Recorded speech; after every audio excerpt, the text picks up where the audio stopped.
You have nothing to fear, Your Grace. The trial will begin shortly. Cersei is not here. Tommen is not here. Why do you think they are not here? If the accused is not here, she will be tried regardless. We cannot escape the justice of the gods. Forget about the bloody gods and listen to what I'm telling you. Cersei understands the consequences of her absence, and she is absent anyway, which means she does not intend to suffer those consequences. The trial can wait. We all need to leave.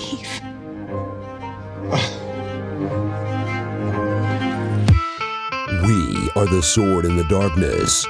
We are the shield that guards the realms of men. We are Game of Microphones. Good morrow, all you vaporized sparrows and sailing dragon queens, and welcome to Game of Microphones. I'm Lord Sterling, Sir Duncan, Magistrate of Mercilessness. And I'm Lady Rachel of House Fox, Septa of Spatulas. And this is episode 102. On this episode of our series Rewatch, we're covering Game of Thrones Season 6, Episode 10, the finale, Winds of Winter. And in case you're not already aware, this series Rewatch is from the perspective of someone who's current on the show. That means you've seen up through Season 7. If not, there's still time to be incinerated in a neon green flash as you try to escape the botched trial of a crazed queen mother who's orchestrated total destruction of her mortal enemies. So you don't have to hear these spoilers. Warning. Spoiler alert. Spoiler alert. I always love coming up with those parts, you know? Yeah, I'm sure. What a finale. This is easily one of my favorite. By the 7. What was that? Oh, man. Oh, shit!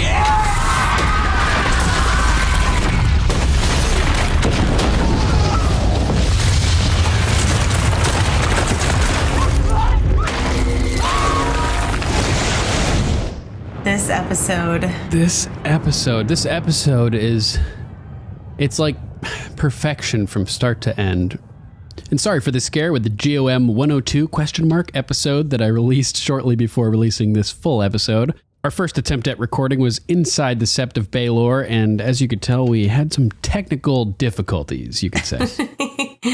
So I did not pick a top 5 because I couldn't pick a top 5. The whole episode is just like top ones after top ones. The whole episode is like a top maybe even 3 or 2 of the entire series for me. So yeah, if not number 1, like this is such number a one. good... There's so much, like there's other episodes out there like Loot Train and Battle of the Bastards that are exceptional, but I'm thinking this might be my number 1. I timed that explosion there after the spoiler alert, so it falls in line the exact amount of time after the intro dialogue that I included in our episode as it does on the actual Game of Thrones episode. So if you theoretically were to start this episode synced up with that moment in watching Game of Thrones, the explosion would happen on cue as it happens on screen. Oh man, the way that building just shoots outwards in every direction and in the green vapor wave.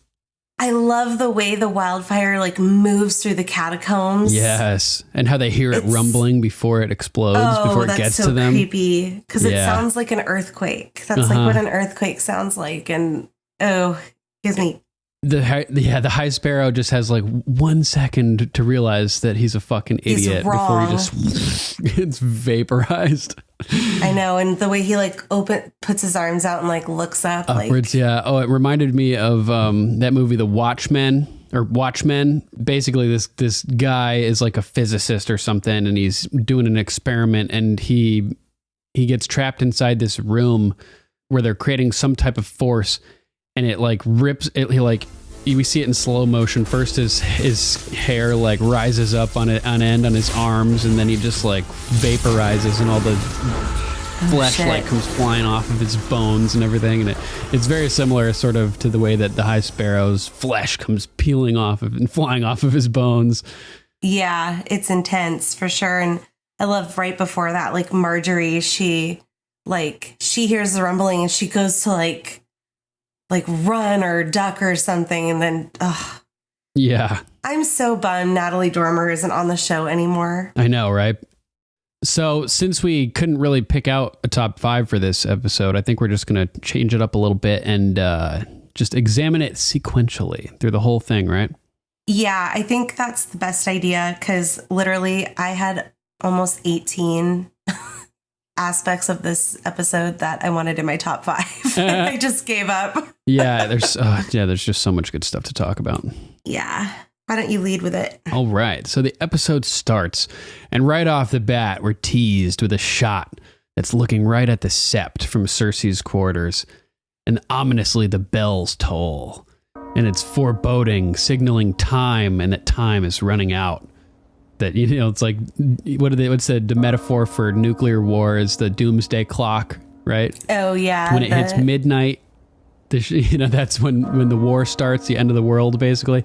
And so as the bells are chiming here, it's like the doomsday clock is striking and the action's about to take place.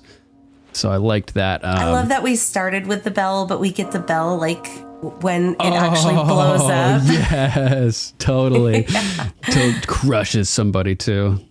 I love that bell. Yeah, every that's time really cool. Yeah, it comes on like my playlist, I know exactly what song it is. Nice. What score it is. It's just such a great little detail to add to the explosion. That bell flying through the air and bouncing off the building. Oh, so cool. Yep. So cool. Time is up. So this view overlooking King's Landing, and we see the sept chilling out there. And it's worth noting that this is by far the biggest and most beautiful building around. That, like, aside from the Red Keep, that there's nothing that even closely compares to this in terms of extravagance and just like grandeur of the architecture, etc. I love that like dome shape of the ceiling. Yeah, it's sort of remindful of St. Peter's Basilica. Yeah, absolutely. Which is really cool. Giant pillars and whatnot. Or Brunelleschi's dome, the Cathedral of Santa Maria del Fiore in Florence, kind of similar as well. And we do get to see the remains of the Dragon Pit next season. That would have been a competitive structure, like a big, huge domed structure, sure. But that's been destroyed as well. So all the big fancy buildings in King's Landing are getting destroyed. This is why I think King's Landing is going kaboom in season 8. Yeah, like all these big, nice buildings are getting destroyed. Is Maegor's Keep next? The Red Keep, Maegor's Holdfast? I think so. Damn, I hope not. That building is so cool. I know. I would love to explore all the tunnels and the secret passageways and everything like that. They're really cool in the book, the way that they're described. Oh, really? Yeah, like much more detail in the show. Like you press on like one specific brick in the wall and like a passageway will so form it's like down into the passageways. ground. Yeah, it's sick. Crazy. Yeah, totally. So, cue the most amazing music. Yes. On the planet. It's not quite yet, though. First, we get silence, and all these things are happening. We get a couple shots of people preparing, and Cersei is, because we learn that there's about to be the trial today. Cersei's watching from her balcony. Tommen is being dressed. Marjorie is being dressed. The High Sparrow is getting dressed himself, as opposed to every... Yeah, for sure. They don't know it. But it was so ominous as they were getting dressed. Yeah. as a first time viewer. Totally. So ominous. The tension and the silence amplifies it. It's like, why are we watching these 4 specific people prepare for the trial? Yeah. And without the music, it's just like, what the fuck is going on? It's so intense. And, so they're putting like this huge, like golden necklace on Tommen, and it's got like lions in different positions on these big plates that are hanging down in sequence. I find it so interesting. Like, technically he's a Baratheon, but he wears like lion jewelry. Yeah. Like all the Lannister kids do that, but technically they're Baratheon. And I'm not sure like what to like make of that. Like if I were living in this time, resident of King's Landing or something. Yeah, like why aren't you wearing a stag? Well, he is wearing the staghorn helmet. That's true. Helmet, The crown. Yeah. Helmet. That's true. So there's like an homage to both sides of his family in his garb here. But that necklace like way outweighs that like teeny tiny little crown that crushes his hair. Yeah, it is such a badass necklace. I think it's huge. It's amazing. I love the rubies. Yeah. And the sounds that it makes when they're lifting it up and everything. That's one thing that really stands out with this scene with the absence of music. You really hear the jingling of all Tommen's jewelry and everything like that. It's pretty interesting. I love the shot that we get of Marjorie, and they're doing up her corset, and she's just like looking down. She's just very still in this shot. Yeah. And it's just a perfect silhouette of her. Yep. And then it's in that moment that a pair of the Faith militant opens the doors.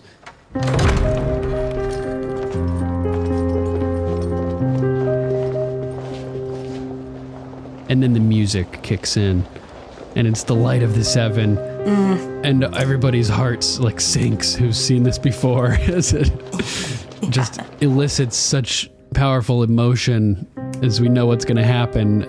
It's crazy how music can do that. Before we even see the tragedy beginning, like, it just hit me, You just get that pit in your stomach. Yeah, definitely. I just can't believe Ramin Djawadi did not win an Emmy for this. Really? Oh, man, yeah. I know. I think he, like... I know he won an Emmy for The Dragon and the Wolf in season 8. Oh, nice. In season 8? Yeah, or sorry, season 7. He actually won his Emmy the night that we were at the live concert experience. Yeah, that's so cool. So he wasn't there to accept it because he was in San Jose. Directing the concert. Yeah, that's it was nuts. great. Yeah, it was, and he there was just an extra buzz in the air because of it. You could just tell. Totally. So cool. And I think it was his first one for the show. Oh, nice. Yeah, I think you're right too. I think you remember you telling me that. Yeah, so it blows my mind that this Light of the Seven did not win an Emmy, because it's unbelievable. Yeah, it's so good. So many different sections, and he plays the organ at the experience. He gets up on this big organ and like plays the organ part of Light of the Seven. Nice. It's unbelievable. So the song kicks in, and all of these people start filling into the sept and flooding in, and the crowd is building, and we know the whole place is going to blow. So we're like, oh shit, the people are getting in here. This is not good. Lambs to the slaughter. Yeah, lambs to the slaughter. Exactly. And then it cuts to Loras's cell, and he's just like sitting like defeated in the corner, basically all curled up. He looks like just pure defeat. Yeah. And we get a shot from behind, like from facing him from the door, and the first thing we see come into frame is a knife, and it's Lancel and company. And as Lancel's cronies gather Loras to his feet, yeah, and start bringing him out, we see Lancel like kind of wielding the knife in the background, and that's the knife that he's going to use to carve his forehead. Yeah. So they drag him out and start bringing him into the sept, and we start getting glimpses of all the other people in here. The High Sparrows coming down the steps. We see Mace and Marjorie appearing. Then it cuts to the Red Keep, and Tommen is sitting there. And I love how it keeps cutting back and forth between all these different scenes that are going on, and like the way that it's all happening kind of simultaneously. It's building tension. Yeah, it's so nuts. And yeah, and even including Pycelle in here too. That's like something that's easily forgotten. You got my money. So someone walks into Tommen and tells him, that the trial's about to begin, and he doesn't say anything. He just kind of sits there. And then it cuts over to Cersei, and they're hooking up a chain between these sort of metallic shoulder pads that she has on her new outfit. Oh my God, her dress is unreal. Yeah, this is sort of like the beginning of her new sort of militant armored look. Those shoulders, those like steel shoulders on that black. Oh my God, she looks, as much as I dislike Cersei, she looks incredible in this. Yeah, she looks sharp, really sharp. Super sharp. Yeah. Yes, great word for it. Yeah, and so I thought that like, oh, this new militant look is being put in place right as she prepares to strike, and she's sort of stepping up as the general here. It's pretty intense, and conviction just fills her eyes and her face. She's so pleased with herself. Yeah, she's just like watching out over the view, just waiting for the explosion, basically, And then Tommen is just sitting there, and the attendant walks out, and he looks really nervous this whole time too. Like he looks like he doesn't want to go over there, And then Cersei's handmaiden places like this massive amethyst ring on her finger, or like a giant crystal ring. How cool is that? Yeah, that was so crazy. Yeah, huge. Then we get our first little bit of Pycelle. And I remember, oh my God, it's in this episode when Pycelle gets killed. Yeah. Holy shit. I totally forgot that. This is all like so clever, like intensely orchestrated by Cersei. This attack is multi-pronged. She's got these little kids running around doing all kinds of stuff. She literally blows up every threat she has. Yeah, she eliminates the everything. Tyrell family, excluding Olenna. She gets rid of the High Sparrow and a ton of the followers. Yeah, most of them, like a lot of them at least. They were probably all gathered there, though, for that event. Oh, my God. That's hilarious. Pycelle gone. So nuts. Kevin gone. Yeah. Kevin as well. That's a good point. So the Lannisters are out of the way, you know. And so it's hilariously here, Pycelle is doing what he's normally doing, having sex with hookers, right? And that's one of the biggest disasters about this whole thing is that this poor lady never gets paid the money that she's owed. Pycelle, you dirty rat. Yeah. He gets up and walks away. And like you said, you got my money. He's like, go away. Yeah, go away. Oh, it's so brutal. And she's like, and walks out. And as Pycelle's leaving, this little girl comes up to him and appears, whispers in his ear. And he's like, oh, he goes to follow her, And it's crazy just that these little kids are doing all this stuff. Qyburn's little assassins. It's kind of really messed up in a way. It harkens back to like Hardhome with like the little skeleton kids, except these are living children. Oh my God, that's a great parallel. Great parallel. Good catch. Yeah, it's really disturbing. Totally. He's on one hand, he's all caring with the little kids, like helping them out with their families and giving them treats and stuff. And then on the other hand, he's like destroying their innocence by allowing them or encouraging them or organizing like murders. Yeah, it's super disturbing. Yeah. Oh, God, I don't really have an opinion other than that about it. Like how they could convince kids to do it and have them not think that it's wrong is a disturbing thought. Right. Yeah, it's so crazy. So then Loras gets dragged into the Sept and gets brought down in front of the High Sparrow. And the High Sparrow's like, are you prepared to stand trial? Did you notice that his hair was all cut off too? Oh, right. Yeah, good point. Yeah, Loras's hair is all like, shorn away. So I think that's what Lancel was doing with the knife inside the cell because he had long, shaggy hair. Right. So he lifts the knife up, Good and call. then the next time we see Loras, his hair's all like cut short. Good catch. Yeah, I missed that. Definitely why they had the knife down there. So Loras is like, no, I'm not ready to stand trial. We don't need that shit. I'm going to confess. You've broken me into a million pieces. Yeah, he's just like destroyed. He's I just want to get this over with. I don't care if you carve some weird symbol in my face. I just want to get out of here. Yeah. And the High Sparrow's like, well, great. Cool. He's like nodding like, what crimes will you be confessing to? All of them. Yeah. He's like, yeah, I did it. I did all this stuff. You know, I even had sex with the traitor. And the audience like, Renly Baratheon. And everybody freaks out in the audience.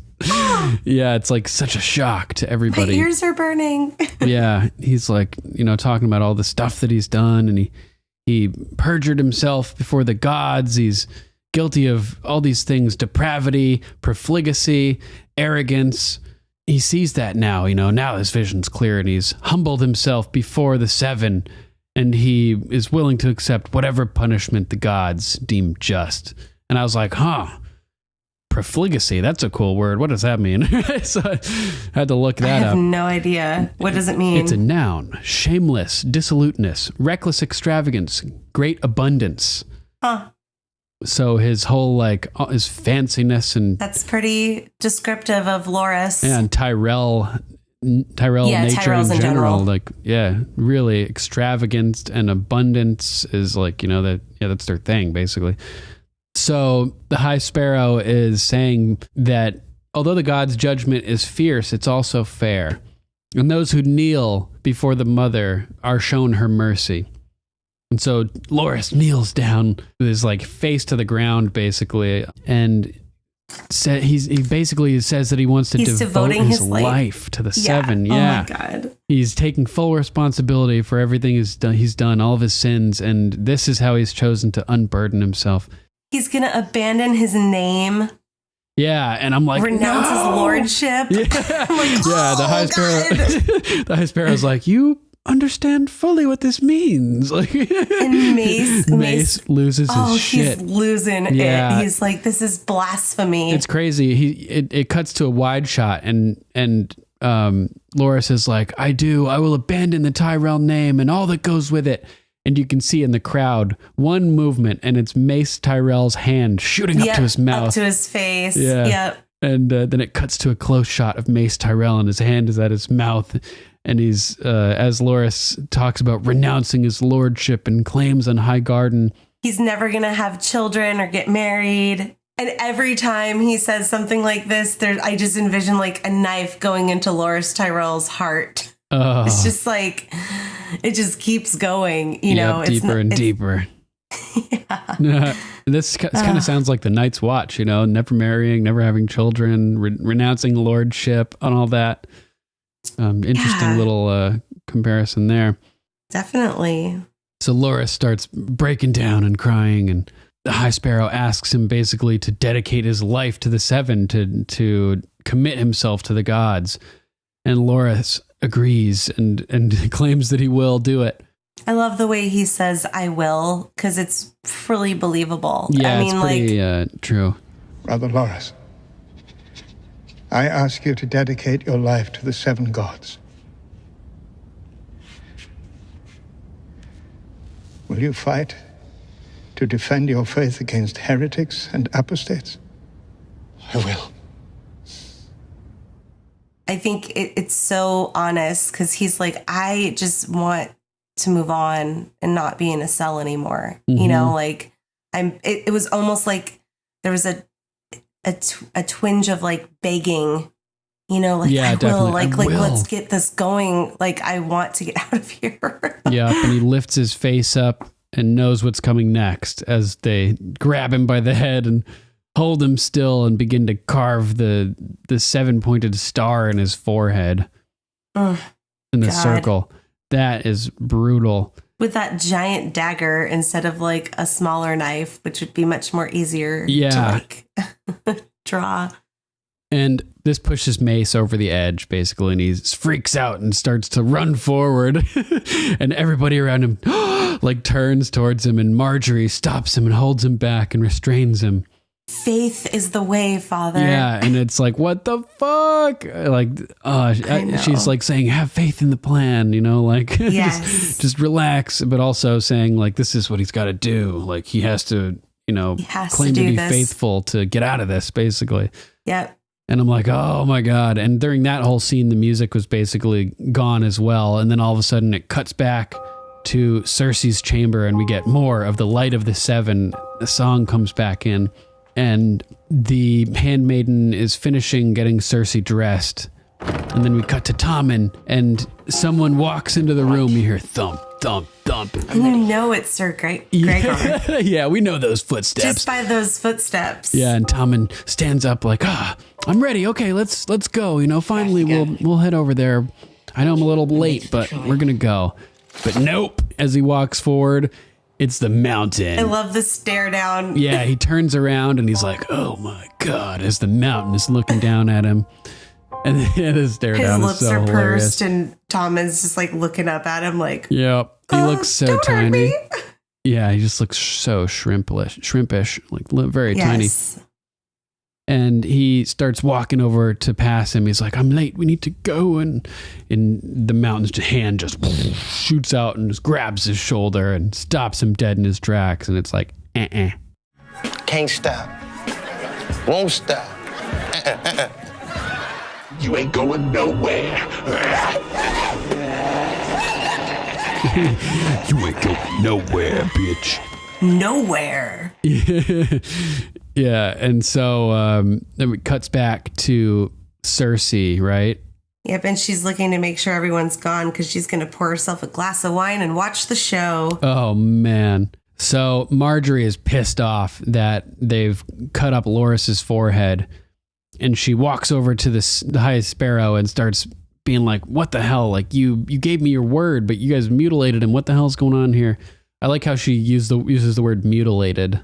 Yes. Definitely true.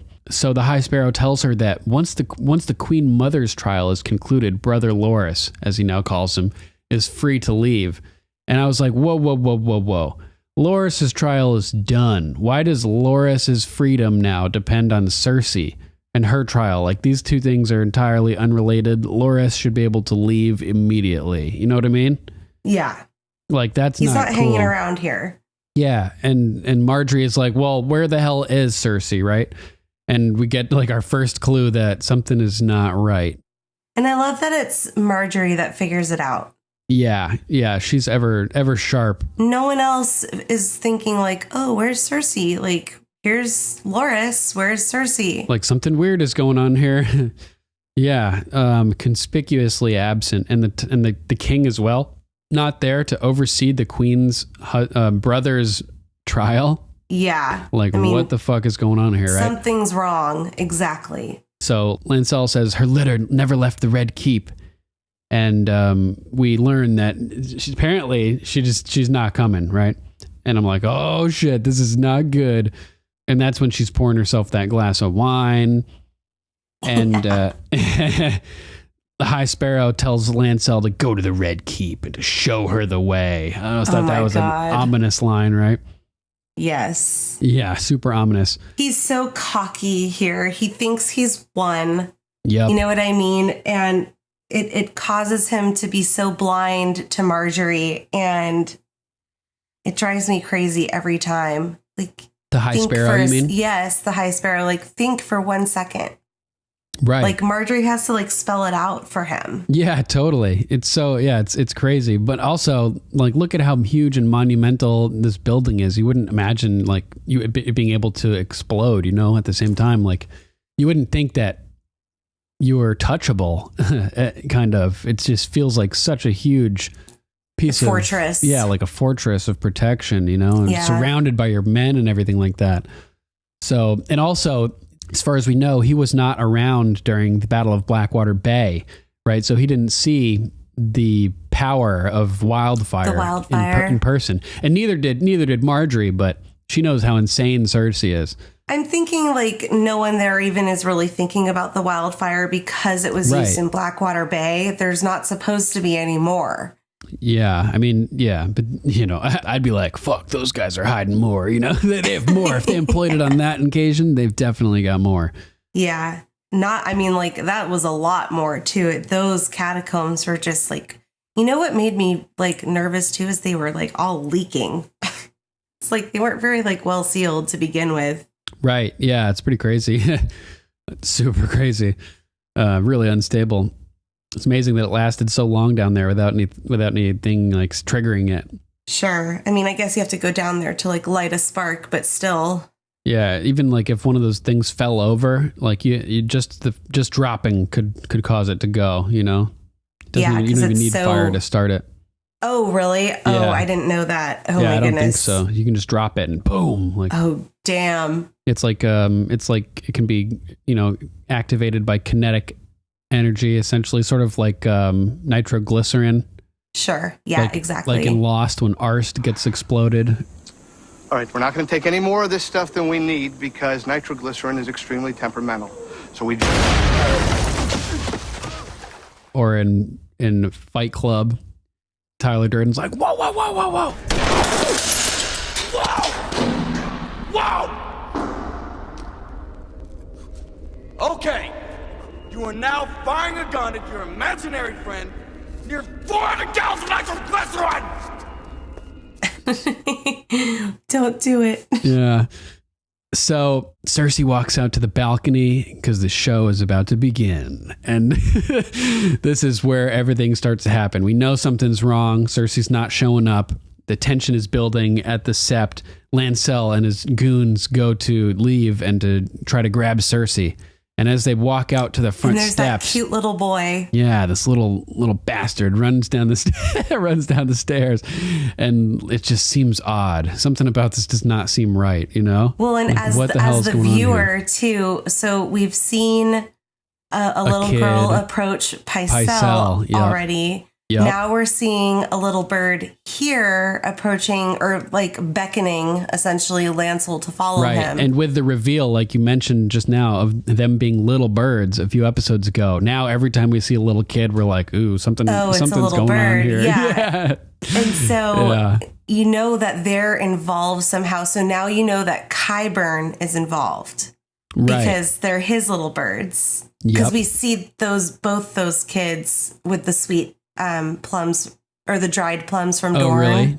Yeah, they're both in that shot too. Nice. Good catch. So then that should trigger you to think, okay, well, Qyburn is Cersei's like right-hand man. Yep. So now we know Cersei's involved somehow. There's something going on. Yeah, and she does name Qyburn her hand, doesn't she? Yes, she does. Yeah, so like you said, right-hand man. There you go. Yeah, so you know, I did not really pick up on that, obviously, as a first-time viewer, but definitely the next time around, I saw that connection there. Like, right, because when she's crowned in this scene, is Qyburn wearing the pin at that point? We never see him be named Hand of the King. Right, it's just like the pin is there all of a sudden, right? Yeah. We'll look it up as we go, so we'll have an answer coming up. Yeah. It would be cool if it was this episode because then it would be him and Tyrion both being raised to hand in the same episode. Yeah, we should definitely double check. Yeah. So I'm just thinking as this kid is running down the steps, it's just so creepy how they use little kids to do all this dirty stuff, you know? Like, oh man, it's so weird. And Lancel, his spidey senses start tingling and he's like, what the hell is going on here? And he commands his guys to go rally the troops, basically. Get the other guys so they can go hit the Red Keep. And the little kid runs down around the corner and Lancel has to look over the railing and watch where he's going as he enters a doorway at the bottom of the steps and goes underneath the sept. And the little kid kind of keeps like looking back at him like, I see you, I see you watching me. Come on, follow me. Yeah.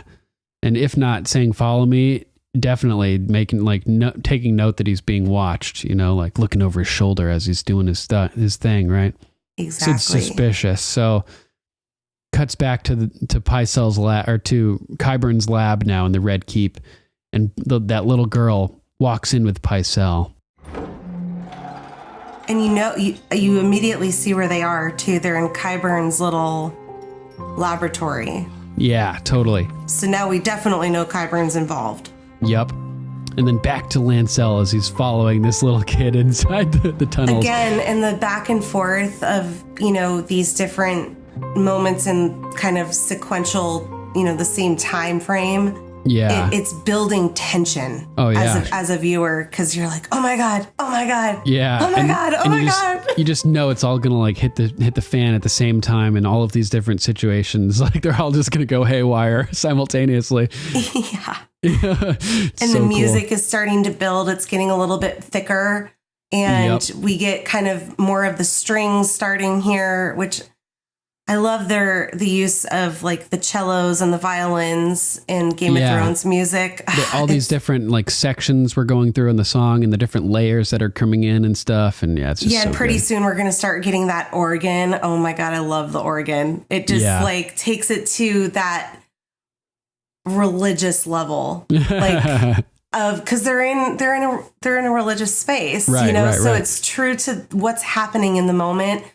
But the sound of an organ is just so bold and it really cuts through the air and it's impactthe. Definitely. It's a big instrument to use in a like orchestra setting, because it's a lot of sound. And the strings are just so cool too. But yeah, this kid's running down this hall, like this tunnel lit by torches.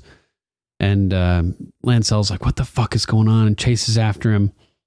And then Pycelle walks back walks further down into the lab and sees Qyburn sitting there. And we learn that Pycelle has been lured down here under false pretenses. He's like, where's the king? And he's like, not down here. Yeah, he's like, I was told that, like, what is the meaning of this? And then it's like he doesn't get it yet. He's like, ugh. He gets frustrated and he's like, I have more important things to do. And starts walking out, and Qyburn starts begging for his forgiveness, and it's so creepy. Oh, definitely. Yeah, he's just like, Grand Maester, I bear you no ill will, please forgive me if you can. And I'm like, fuck, creepy Qyburn, man. They don't call him that for no reason. He's so creepy.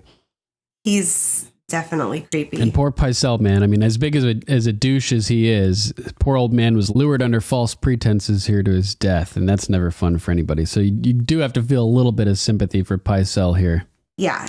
Yeah, so Pycelle kind of like realizes the fix is in, and he turns around, and unexpectedly, it's a little kid holding a knife. I know. It's so disturbing. Yeah, I can't even. So creepy. And it's like you said at the Battle of Hardhome, like with those little kids, a similar type vibe, very similar. And then at this moment, the choir comes in over the song, and it's like starts to amplify the intensity. It's like the dissonance of their voices too. It's really intense. Right. And everything is starting to really hit the fan as the knife comes out here. And Lancel continues to follow this kid through the tunnels. And all of a sudden, back in Qyburn's chamber, more kids coming out of the shadows with knives. It's like a scene from a horror movie. Right. And Lancel's running through this darkness. And then Qyburn is speaking to Pycelle, telling him that, like, even he is like saddened by this situation, which is it's so fucked up that Qyburn is such a complex and interesting character.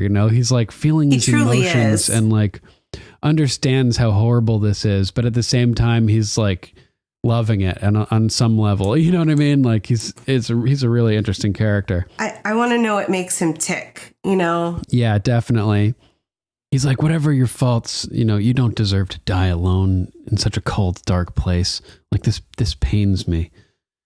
But sometimes before we can usher in the new, the old must be put to rest. We got to throw out the old to get the new. Yeah. And this reminded me of this Kenny Powers quote from Eastbound and Down. You ever see it? No. Oh, it's so funny. Danny McBride sits down at the lunch table in this elementary school where he's teaching, and this guy's like, "Hey, Kenny Powers, remember me?" And he's like, "No." Yeah, it's me, Stevie Janowski. We went to high school together. Sorry, nothing. I've got a lot of memories in my life, and sometimes you kind of have to dump the small ones to make room for the bigger ones. Oh my God. Totally insults him like right to his face. This kind of reminded me of that. Like sometimes before we usher in the new, we need to put the old to rest. So I was like, ooh, Kenny Powers. Oh my God. Hilarious. When he said that, I got like goosebumps the first time. I was like, Pycelle's done for. Yeah, totally. And then that little girl, she like pulls that blade out. I'm just like, oh my God, what the hell? Like, Yep. And then it goes down. Back to Lancel. Yeah. And he finds this tunnel and he's like, what the hell is this madness? Madness is having another day in King's Landing, and gets on his knees and starts crawling. And I'm like, oh my God, this is like Alice in Wonderland going down the rabbit hole. You know what I mean? It really reminds me, I know I've made this reference before, like the Paris Opera House back in like the... Oh, in the Phantom of the Opera? Yes. Oh my God, like those catacombs, and the House of Black and White has reminded me of it. The Sept of Baelor has reminded me of it just due to their shapes. Yep. The shape of the outside, and come to see that there's also like these catacomb type structures down, you know, underneath in the belly of the building. Yeah, totally. It's really cool. And the ones in Phantom of the Opera, I know that they're, you know, they're filled with water, which makes them even more awesome. That's cool. Yeah, but I just, you get that vibe, that creepy vibe. Right. That like old, like mysterious vibe. Something's lurking down there. Yeah, totally. So Lancel's crawling through this hole, and then the kids are stabbing Pycelle, and Qyburn is like watching intently. It's what, like, his look here is so creepy, man. It's like he's like reveling in it, but also kind of disgusted by it at the same time. And like, I think he's just so fascinated with that fine line between life and death. Oh, it's so interesting. You know, it's like, that's what it feels like to me, at least. Like, he's so intrigued with life after death, and like dying and living, and kind of meshing the two together, which is kind of what we get in The Mountain. Right. And, you know, I think he is intently studying the process of death here. Right. Like he does with the White in season 7 when he's like picks up the hand. Yeah. And like his like rat experiments and sure. All of his, you know, just stuff like that. So I think he's looking at it, and this is, you know, creepy in itself, is he's looking at it from almost like an objective perspective of completely like it's scientific. Yeah. Which is creepy, you cold, know, calculated, clinical. And he's fascinated by the process. I think that's the look on his face. It's not like, I guess, you know, that's what I can make of it. Yeah. Interesting. So here we have a necromancer sicking his little birds on this old guy Pycelle, and it's like a combination of two other scenes. It's like little kids jumping all over him, like Carsey getting killed at Hardhome, but then it's also like he's getting stabbed repeatedly, like Leaf by the Whites in the tunnel when after the three-eyed raven gets killed. Yes, and all of those Whites are jabbing Leaf over and over, the child of the forest. Nice parallel. Yeah, interesting. So it's like a combination of the two. And in that case, those Whites were also being controlled by a necromancer too. So another similar kind of parallel there. Nice. I like it. So Lancel stands up into this chamber, and it's a long hallway. And he's looking around for this kid. He's like, where the fuck is he? And he's like, it's funny. He thinks he's a boss running this shit. You think you're Macaroni. And, he's like, the longer you wait, the worse it'll be for you. Trying to find this little kid. And he's suddenly distracted as he sees all these bizarre barrels all around him. With like this glowing green goo. We don't see it quite yet, but he sees something off in the distance and is looking off and away. And all of a sudden the kid comes up from behind him and just stabs him right in like the kidney or something. Pow, right in the kitchen. And he kind of like drops to the ground, and the kid is like runs away. And as he's lying there, the kid comes back and leans over and is like looking at him, and it's so creepy, man. And Lancel's just like, what the fuck is going on here? He's like, what are you doing? Yeah. And I was just thinking, like, he had to crawl through that little tunnel to get here. Cersei had to send her birds like all over this city to find this thing. Like, it was pretty well hidden. No wonder it managed to stay hidden for so long. Yeah, they went a ways down, or at least it seemed that way to me, that they went through those tunnels for a while. I think it's implied that they went pretty far down, and then they hear all the sound before the explosion, like it's happening so far down. You know, like it's exactly. Pretty crazy.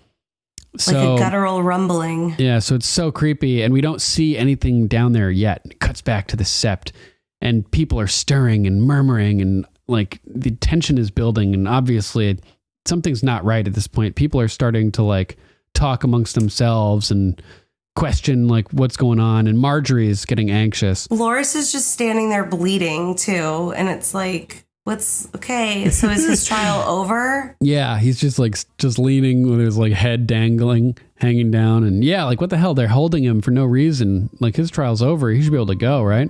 Exactly. Cuts back to Lancel, and he's dragging himself through the tunnel at this point towards something.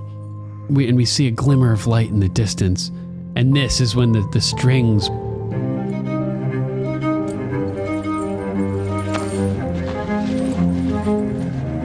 playing double notes start coming in and playing. Oh, it's so amazing. So good. And it cuts back to Cersei, and she's standing out in the balcony just watching the opera from like balcony seats, basically, you know? I want to get her like those little hand binoculars. That'd be a great meme. Totally.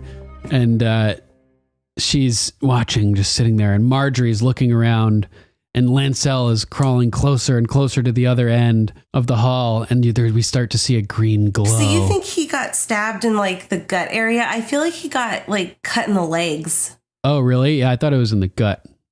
I would have to go back and watch, but I always got the impression that his legs weren't working because he's like pulling his legs through the dirt like it could have been like at his lower spine. Ooh, yeah. Yeah, like his lumbar area. So Qyburn would have had to teach that little kid how to like where that is and stuff. Oh, that's fucked up. It's so yeah, just remind it because there's a shot we get of Lancel's just his like legs and they're not moving. Yeah, he's totally dragging himself with his arms. Yeah, it's pretty crazy. And I would feel like even if he did get like stabbed in like, I mean, like you said, the liver or the kidney or like somewhere in the gut, like his legs would still work. Right. Yeah, that's what like he would crawl with his legs. Mm-hmm. Yeah, it's interesting. It's so intense watching him crawl. It's like a part of me is like, go, go, go. Like, yes, and a part of me is yeah, totally. Oh my God, this is going to happen. It's so fucked up because Marjorie's up there. We don't want something bad to happen to Marjorie. So we're like rooting for Lancel. Strangely, it's crazy how this show can make you root for people that you hate. You know? I know. Yeah, it's pretty wild. It's like my whole love-hate relationship with Jaime Lannister. It's like I love him now, but I can't stand him at the beginning. Yeah, he's despicable. Totally. So it cuts back to Marjorie, and she's had enough. She's outwardly saying now something's wrong. And it's like she knows. She's talking to the High Sparrow, and he's like nothing's wrong. Like you don't have to worry about anything. The trial's going to start shortly. Just chill. And Marjorie has to spell it out here. She's like, Cersei is not here. Tommen is not here. Why do you think they're not here? Think about this for a second. She knows the consequences of not being here, and she's not here anyways. Yeah, she's chosen not to be here anyway. Yeah, she doesn't think she's going to suffer the consequences. There's something direly wrong here. Like, we have to get out of here. So clearly Marjorie sees that Cersei has some sort of backup plan. And since everybody's all gathered together there, all Cersei's enemies, she figures it's probably some sort of monstrous strike. And I like the High Sparrow's line. He says, well, even if she doesn't show up here, she's going to be tried regardless, right? We can't escape the justice of the gods. And I was like, oh, we can't escape the justice of the gods, eerily foreshadowing his inability to escape this sept. His own justice. In a few minutes. Yeah, totally. And so Marjorie is like, forget about the bloody gods. Yeah, it's crazy. And this is a crack in her armor too, because she's like been playing off this super devout person. And for her to say that. Right. And she's like, the facade is dropping now. I mean, he looks extremely startled and everyone kind of looks at her and she's like, seriously, like, this is how serious this is. Like, yeah, the trial can wait. I'm not playing around anymore. I'm not playing this stupid, like, role of pretending to like be on your team. This is life and death here. We have to get serious. Right. She's like, we all need to leave. The trial can wait. And he's kind of like, he scoffs at that. He's like, and like, it's like, you fucking idiot. Right. Then it cuts back and Lancel is almost at the end of the tunnel and the camera pans downwards and we have the reveal of the wildfire. And this glowing goo. Yes. And it's like Ninja Turtles movies. Yes. Totally, yes. right? And this was an epic moment for viewers because we had predicted beforehand that Cersei was going to blow up the Sept. So for book readers and for people who had picked up on the clues, like Tyrion mentioning a couple episodes ago about the wildfire hidden under the Sept of Baelor, this was a major moment for us. Like, we totally predicted this, and we're like, oh my God, it's going to happen. And so he sees these pools of green liquid and candles burning in the middle. And he knows what it is, too, because he was at the Battle of the Blackwater. So he's seen the wildfire before. So he knows exactly what this stuff is. He's like, fuck. Yeah, not good. And I love the way that this is rigged with the candle like burning down. And when it gets to a low enough point and the flames hit the wildfire, it'll explode. It kind of reminded me there was of rigged bombs that they have in movies where like they use a cigarette as the fuse or something like that. And it gives the bomber just enough time to escape. It's so cool. I hope that little boy escaped, even though... he did, for sure. Even though he's a scumbag. He had enough time. Yeah. So Lancel sees the candles and sees the wildfire, and then he starts looking around the room at all the casks, and he's realizing exactly what is going on here. He knows he needs to blow those candles out. Yeah. From a distance, he saw like something was fucked up and he was crawling, but now he's realizing, oh my God, this whole place is full of wildfire. This is bad. And oh man, blowing the candles out in itself is dangerous. Imagine you blow that flame and it goes down at an angle and just licks that wildfire a little bit. Or just like one little ember jumps off the wick. Right. Boom. I would do the little like lick your fingers and squeeze it out trick. Right. Yeah, totally. Even if it meant burning my fingers. Better range than blowing too. And so he's like, fuck, and starts like really crawling faster, scrambling with his arms and you can like kind of see his fingers like digging into the dirt, Yeah, it's intense. You're like kind of rooting for Loras at this, or not Loras. I always get those two mixed up just by their names. Lancel. Yeah. You just you want him to get there because now Marjorie's involved. Right. And poor Loras as well. Yeah, and she's like to the crowd, she goes, we all need to leave now. And people start looking around. Yeah, she's yelling at this point. And it's heartbreaking watching her trying in vain to escape and to save people and knowing that she's not going to be able to, considering we already know the outcome. It pisses me off so much that they stop everybody else from leaving. Right, that's the thing. Like now I wrote that down too. Why can't, if you guys want to stay, if the Septons want to stay and finish the trial, go for it. Like, let the common people out. Yup. Marjorie's atoned for her sins. She doesn't need to be there. Mace Tyrell doesn't need to be there to hear the sentence. Let those people go if they want to leave. Right. They're Why can't they leave? They're like detaining all these innocent people now. It's fucked up. Yeah, that's what bothered me about the High Sparrow the most is they can't go on their own free will. Like, no one had to go there. Right. Nobody else is obligated to be there. No one was forcing people to go there. Yeah, so why can't they leave on their own free will? Yeah, it's pretty messed up. Definitely messed up. I didn't like that either. That was something that stuck out to me as well. So Marjorie it's really bothersome. Yeah, she goes and grabs Loras and she's like, stay with me, and starts leading him along. And they're cut off at the pass. The sparrows are blocking the way, and like sparrows dressed up in their chains crossed all over their chests and backs.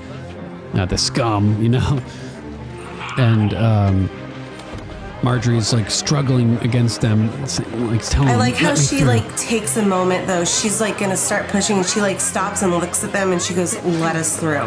Let me through." Yeah. She stays calm. And then she starts panicking. Yeah. And then we get a glimpse of Mace.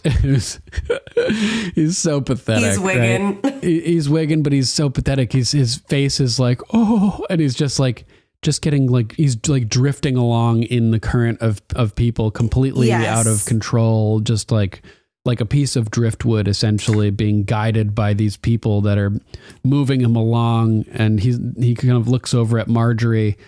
He's just watching her like, oh my God, just useless and weak and powerless. It's pretty crazy.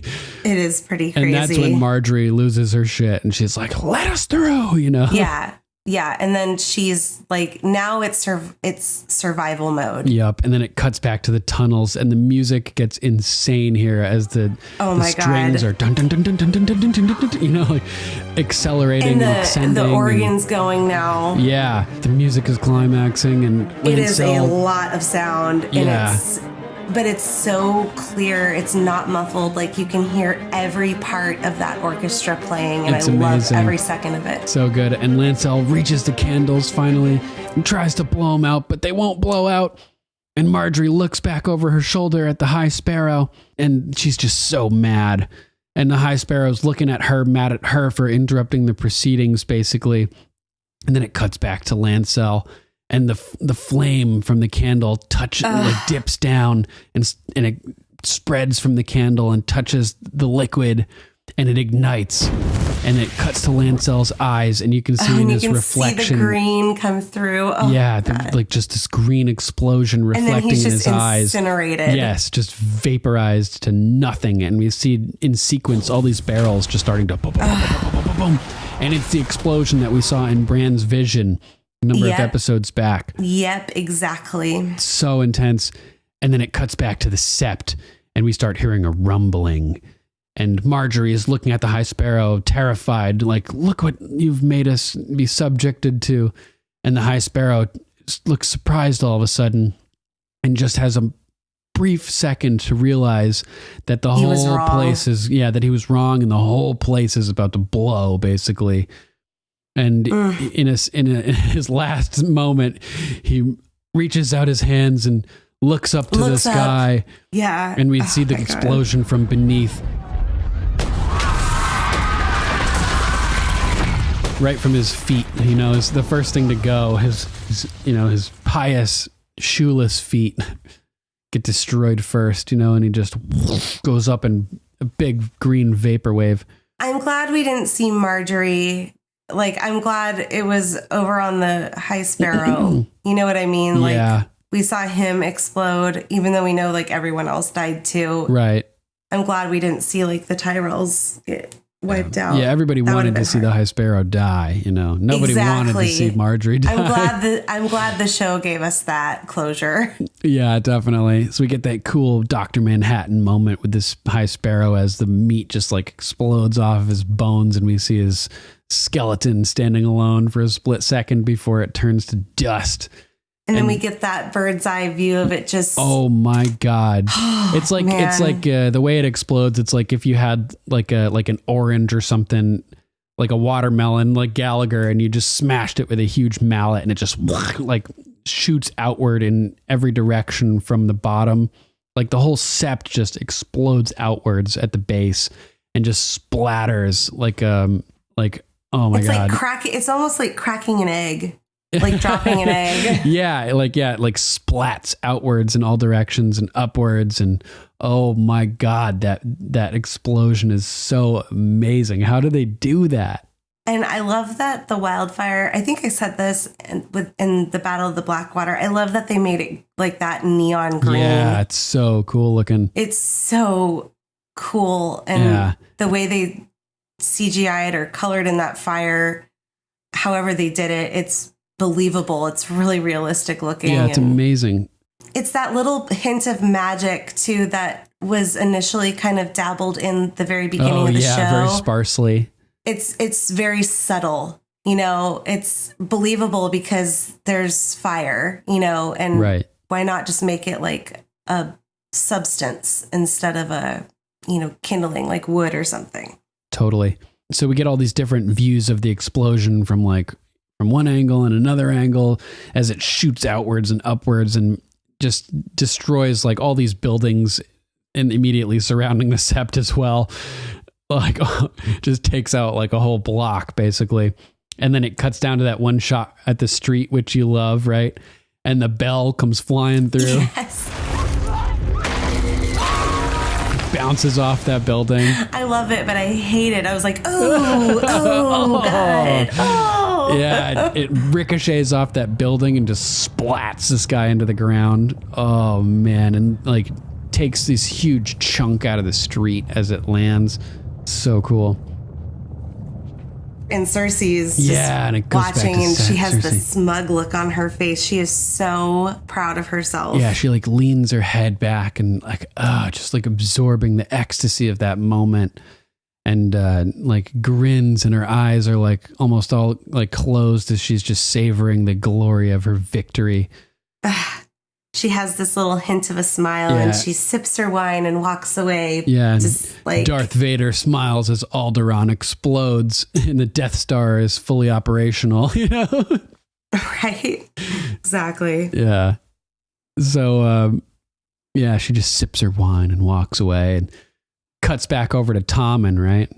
And Gregor leaves. Right. What the fuck? And Tommen is just like dumbfounded. He cannot believe what he's seeing. This is Cersei's biggest mistake, leaving Tommen alone. Yeah, and she's so like caught up in her vengeance and her victory and her. She's so pleased with herself. Right, and rubbing it in Septa Unella's face that she doesn't even take the time to think about, to make sure that her son is protected, or to wonder about how he's reacting. Because she knows that he loves Marjorie. She knows that. Right, and this just shows how selfish she is, that she cares more about... It's not even on her radar. Yeah, she just cares more about her own revenge and annihilating the violators than her own son's needs and well-being. God.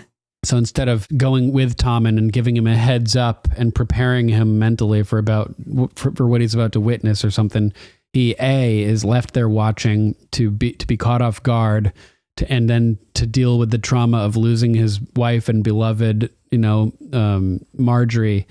And also his religion, in a way, because he's so bought in. Right. Seeing this like travesty committed by his family against the faith and the destruction of this famous monumental holy site, the Sept of Baelor.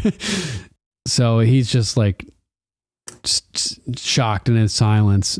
He can't handle it. Right. Yeah. And then it cuts to Septa Unella, who's strapped to the table. Confess. Yeah. And Cersei's dumping wine all over her, telling her to confess. And the tables have turned. And it's so fucked up. Yeah. She's now given the Septa Unella a taste of her own medicine. And I'm wondering, how did Cersei get Septa Unella here? Because the Septa she was like watching over Marjorie, right?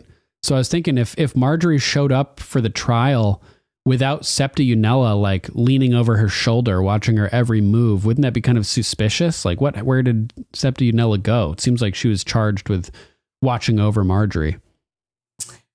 But Marjorie had atoned and grandmother's gone. Still though.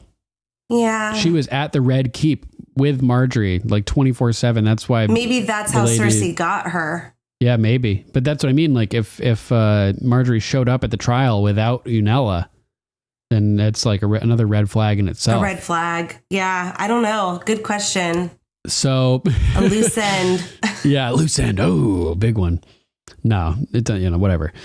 So Cersei starts monologuing, leaning over the shame Septa, and she's telling her to confess how good it felt to beat her, to starve Cersei and frighten her and humiliate her when she was captive beneath the Sept.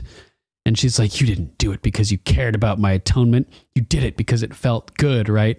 And then she goes on a massive confession. I know. I'm like, oh my God. Yeah. She admits of all the things that she's done because they felt good, right? And she's very detailed about it. Yeah. Drinking, killing her husband, which is like, whoa, that like, she hasn't admitted that before to anybody. She even would like to Lancel was like, shut your fucking mouth, and fucking her brother because it feels good to feel him inside her, she says. Like, damn, that's hardcore. I know, it's like, that is super detailed. Too much information. Yeah, TMI, Cersei. You could just leave it at fucking your brother and it still gives you goosebumps. Yeah. It gives you the heebie-jeebies. Takes it to the next level for sure. And then lying about fucking her brother, and she confesses to having killed the High Sparrow. And Unella's like, oh, and killing all his little sparrows, all his septons and septas and his filthy soldiers. And then she's like, has like a totally like Mad King moment. Mad King. I have that in my notes. Mad King moment. Right. Because it felt good to watch them burn. Felt so good to imagine their shock and their pain. And nothing has ever given her greater joy. And like, damn, that's insane. And that's that angry Cersei that Arya and Lady Crane had been imagining, right? Yes. With that monologue. And we're seeing it come out of the shadows now as Cersei finally like uncloaks herself for the whole world to see her true nature. As she admits to being an incestuous maniac. And yeah, I was just like, oh man, it's so crazy. Like Cersei's uncloaking now as she destroys the sept and comes out as like this tyrant, like crazy woman basically. And her next line is pretty amazing. Even confessing feels good under the right circumstances. Oh my God. Right. It's like, damn, context is everything apparently. That was a pretty intense monologue. And she takes it to the next level here as Septa's refusing to talk and like refusing to break. She's like, you've always been quiet, right? And she's like, I said my face would be the last thing you saw before you died. Do you remember? And Septa Unella's like, good. Yeah, good. I'm ready to die, bitch. I'm ready to meet the gods. And Cersei's like, what? No, not right now. You have days to go, girlfriend. I'm going to torture you for a bit. Oh, yeah. And Unella was not expecting that. And this is a great parallel to that scene with Miranda and Sansa, remember? When Miranda's got the bow and Sansa's like, fine, kill me. I'm ready to die. And Miranda's like, oh no. Yeah. Oh, it's just beginning. Right? Same type of scenario. Torture. Like, you're not going to die today. No. You're not going to die for quite a while. Sir Gregor. And Gregor walks in and clunk, and clunk, clunk. A known rapist and torturer, maniac, mad dog. He loves doing crazy shit. Yeah. Like rats eating their insides out. Right. Like eating. Because that was all like, what, at Harrenhal? Yeah, at Harrenhal when he's, loves torturing people and stuff. Or like raping you and splitting you in two with a great sword. And burning his brother's face, Yeah, and Cersei's line here is so creepy too, because she had just told Unella, you're always so quiet. No, she's like, this is Sir Gregor Clegane. He's quiet too. And I was like, oh, God. I know, because he's taken that vow of silence. Right, until all of her enemies are destroyed and annihilated. Well, so can he talk now? No, Cersei's enemies are never ending. Tyrion is still out there. That's true. Dany. Yeah. The Night King. So Gregor's standing there in silence and he reaches up and starts to take his helm off. And his face is draped with shadows, and we get a silhouette, and it looks like we can see like the side of his cheek, and it looks like a chunk is missing from his face. Did you notice that? Yeah, I couldn't believe he finally took his helmet off. So we know he has a head, at least. Yeah, and it does look like a chunk of his face is off. I mean, he looks so purple. Oh, gruesome. Oh my God. Gruesome. It's really creepy, whatever he is. Totally. And then amplifying her last line about Gregor being quiet to the next level of creepiness. Cersei says to the Septa, your gods have forsaken you. This is your god now. As the undead abomination, Gregor Clegane Frankenmountain approaches and places his helmet down on the table next to her and walks over and leans over the top of her. She's like, no. And she starts struggling and freaking out, and Cersei starts walking out and shame. Oh my God, the irony. It's so insane. And Gregor's face is just like all mangled and purple and just like disgusting and horrifying. And Unella starts freaking out more and more. And Cersei, right as she closes the door, we hear Unella start to scream in the background, and Cersei closes that little window. And she's so pleased with herself. Yeah, she's little just does she smiling. know Little does she know what. That her son is about ready to walk out a window. Right. Yeah. Exactly. Oh, yeah. So that's what we see next. It cuts to Tommen, and he is a broken man at this point. Talk about broken men from the episode just a couple episodes ago with Sandor, right? Yeah. This is the moment that breaks Tommen. I think this attendant is confirming to him that everyone inside has died. You know, like Marjorie's gone, like no one escaped, you know. I think you're right, because he probably was like, oh my God, find word, Marjorie. Find word. Yeah, find word. What happened, like were people inside, basically. Yeah, Even though he probably knew he needed confirmation, he gets the confirmation, and that's what sends him over the edge to kill himself. Exactly. Yeah, I think you're right, because the attendant's just like, I'm very sorry, Your Grace. Very like sorry. He just delivered the bad news, like no one survived. And the guy just walks out, and Tommen stands there. Again, he's left alone. Yeah, just by himself. It's so fucked up. So tragic. Where is his Kingsguard? And where is his mother? You know, like we know where she is, right? I know, like, well, fuck her. She's crazy. But like, yeah, where's his Kingsguard? Where's the Kingsguard? Good question. This is all like very weird. Yeah, totally. So he reaches up and takes his crown off, and it's I love the way that he did this to the acting, because his movements are so Tommen, you know, like it's definitely it's very well done. These jerky, kind of like jerky, like spastic, like so funny, apprehensive too, like apprehensive movement. Yeah, very apprehensive. And so he like takes his crown off and walks out off screen and off frame. And the camera lingers and stays there. And I was like, oh man, as soon as the camera lingered for a second. I thought he was going to come running. Yeah. But no, yeah. I thought he was going to come like running and like fling himself off. I was like, oh, he's going out that window, you know? And it reminded me, it's like the opposite, where the last time we saw the camera linger like this and we knew something big was happening, somebody went from being dead to being alive. With Jon Snow being dead on the table and the camera lingering to then Jon bursting back to life. Gasping. And in this case, it's the opposite, where the camera lingers and then somebody who is alive dies. We're like waiting for him to die. It's actually, in a way, kind of like Catelyn Stark's death, because you know she's going to die. She just watches Robb die. Right. And she loses everything. And yeah, like the time between she screams and sees Robb die to like when she actually like goes down, it's uncomfortably long. Yeah, exactly. She's just standing there with her eyes closed. And it's like, can someone just end it for her, please? Or let her go? Yeah. And speaking of Catelyn, we get Catelyn's death mirrored later this episode with Arya too, the way she kills Walder Frey. We'll get to that in a little bit, right? So yeah, I thought it was cool how that jump out of the window was sort of telegraphed as the camera lingers, and then Tommen walks back into frame and steadfastly, never wavering, steps right up into that window and just drops right down.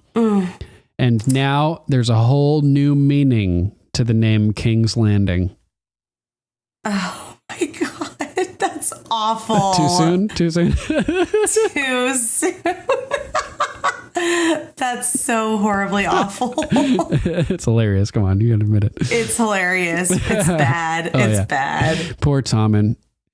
Poor boy. Like, really, you know, we always talk about what an inept little tool bag he is, but he's just a poor kid who lacked guidance in someone else's game. In so many people's games.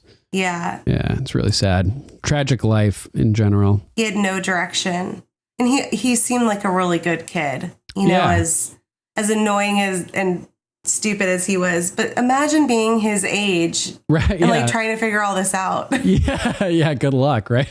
Without Tywin and with your crazy mother working against you in the shadows. I know. Just sabotaging. I mean, this is totally her fault. Oh, absolutely her fault. Tommen's death is a direct 100% Cersei's fault. It's directly Cersei's fault. Right. And like Tommen, like if he wasn't subjected to all of this madness, he might have been a great king. And even if he wasn't a king, like he would have been a great person if he just wasn't subjected to being in a position of power. You know what I mean? Like, he's not a ruler. He's just like a good little guy who needs to be hanging out and, you know, just chilling. Yeah. Not bothering anybody, not, you know, making any waves, just doing his thing. And He would make a better prince. Yeah, much better prince. A great prince. Perfect prince. I think though, if he would have taken on the role as king later in his life, that he probably would have been a decent king. I agree. If Joffrey had lasted another 10 years or even 5 years. Yeah, he was so impressionable at the age that he became king, and it was so unexpected for him. So unexpected. And he's even younger in the books too. Yeah, he was like, what, 11 or 12? Yeah, something, if that. Yeah. Yeah, so, yeah, pretty crazy. Super young. So to be thrown into the situation, and, you know, to Cersei's point that she made to Tywin, is everyone digging their claws into him. Yeah, tearing him apart. Marjorie and Tywin and even herself. You know, he's going to gravitate towards what he think is, how could religion be bad? Right. He's just trying to do what's right and do what's moral, and I think that's why he was open to the High Sparrow. Yeah, his heart was too good for his position. It was. He needed to harden up a little bit. Yeah. And that just takes years of, you know, being on the planet, essentially. Yeah, and proper guidance. And he just lost all of his guidance at inopportune moments here. He could have been all right if Tywin was still around, you know, basically. I think he would have been led down a really dark path with Tywin. You know, I think if he would have just been able to sit back and watch Joffrey for another 10 years and watch kind of the politics that goes around being in a royal family, that he would be able to maneuver and make decisions better and not be manipulated. I think Tywin would have trained him really well, though. I think that Tywin would have improved upon the faults of Joffrey with Tommen and molded him into a pretty good leader. Because, I mean, Tywin, wasn't trying to be evil necessarily. You know, he was just trying to shore up his family's power, essentially. And the lessons that in the time that he did have with Tommen, I think were very productive and thought-provoking. Philosophically, remember like that conversation when he sweeps Tommen away from Cersei and the Sept at Joffrey's funeral, and he's talking about what makes a good king, whether it's being pious or whether, you know, like these various aspects. Being just or, yeah. I thought it was very good. Oh, totally. I think he would have been a good influence, but I also think Tywin would have used him for his own vendettas, you know, and manipulated Tommen through training. Definitely. So we get a really cool transition here as Tommen, right as he falls out of the window, the camera continues to linger. And before it cuts to the twins, we hear Walder Frey's voice cut in, and it says, "For House Lannister," right? And I thought this was interesting. It was a poignant moment for that to be said, because it illustrates how Cersei's attack on the Sept and everything that she's done was supposed to be for House Lannister as well. Yep. But it ended up resulting in the death of Tommen, who was the last remaining future of House Lannister. And her intent to act in the benefit of House Lannister ended up destroying House Lannister in the end, which is pretty poignant, especially considering the context of her self-fulfilling prophecies and how she tries to prevent all these things from happening, but just causes them to happen in the end and just add the destruction of her house to that list, right? I agree. It's great. It's a great transition. We've talked about that in the past, that the transitions of this show so good are so telling sometimes. Yeah, definitely. Hidden messages, foreshadowing. Yep. It's so good. You know, pay attention. I'm going to be paying attention to transitions. Even just funny, gross ones. Exactly. So it cuts up to Walder Frey in River Run. You want to talk about it? Oh, sure. So Walder's taken all the credit. Oh, yeah. He's so proud. He's like, I got River Run back. And it's like, no, he didn't. The Lannisters did, but we'll get there. So he goes, like you said, for House Lannister, and the men go, hear me roar. Right. the Lannister house words.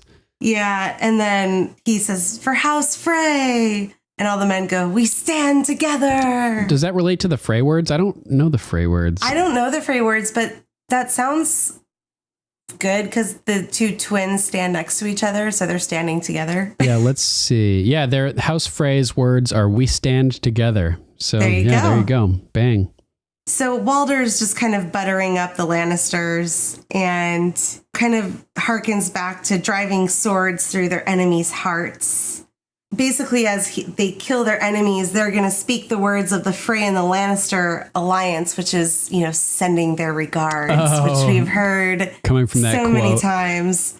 Jamie totally accidentally started that thing when he told, didn't he tell Roose Bolton to give Robb Stark his regards or something? Yes. Just wasn't intended as anything mean or bad or anything like that. No, but it's had this connotation now. So now it's kind of like an inside joke, if you will, to Walder Frey. The timing at which Roose Bolton employed, actually passed on that message was inopportune again, to say the least. It was so funny. Totally changed the meaning of the message. Yeah, so I completely forgot that Walder Frey dies in this episode. Me too. I always think that that's at the beginning of season 7. Me too. So we see that handmaiden and I'm like, it's Arya. It's Arya. She's back in Westeros. Yes. Dude. This is, oh my God. I was like, she's back. I can't believe it. Yes. And she's eyeing up Jamie, man. She's trying to lure him off to make Jamie think she's going to have sex with him or something and then kill him. You know what I mean? Yeah, I had that in my notes about the looks that she was giving Jamie. I think she's playing with him because she knows who he is, but he doesn't know who she is. Right. She wants to get him alone, I think. So she's, she's trying to kill people. Exactly, because she wants to kill him. Yeah, probably. So, dude. Bronn's pissed. He's like, God damn it. You don't even have to do anything. You just have to sit there like a rich slab of beef. Great quote. Yeah, because remember recently he was telling Pod that the way that women look at Jamie is just frankly irritating. He preferred Tyrion. He preferred Tyrion. Classic. And Jamie's like, I don't want her. You're welcome to have her. Bronn, well, she doesn't want me, dude. She wants her golden fingers up her twat. Classic line. Bronn's always got to say something off the chain, And so Jamie's like, well, how about those girls over there? They're looking at you. He's like, they're fucking looking at you. They're looking at you, you cunt. You motherfucker. And Jamie, we know his type, that these are not his type. Not blonde enough. Bronn, and I love Jamie's look. Him. Yeah, zing, aka not Lannister enough.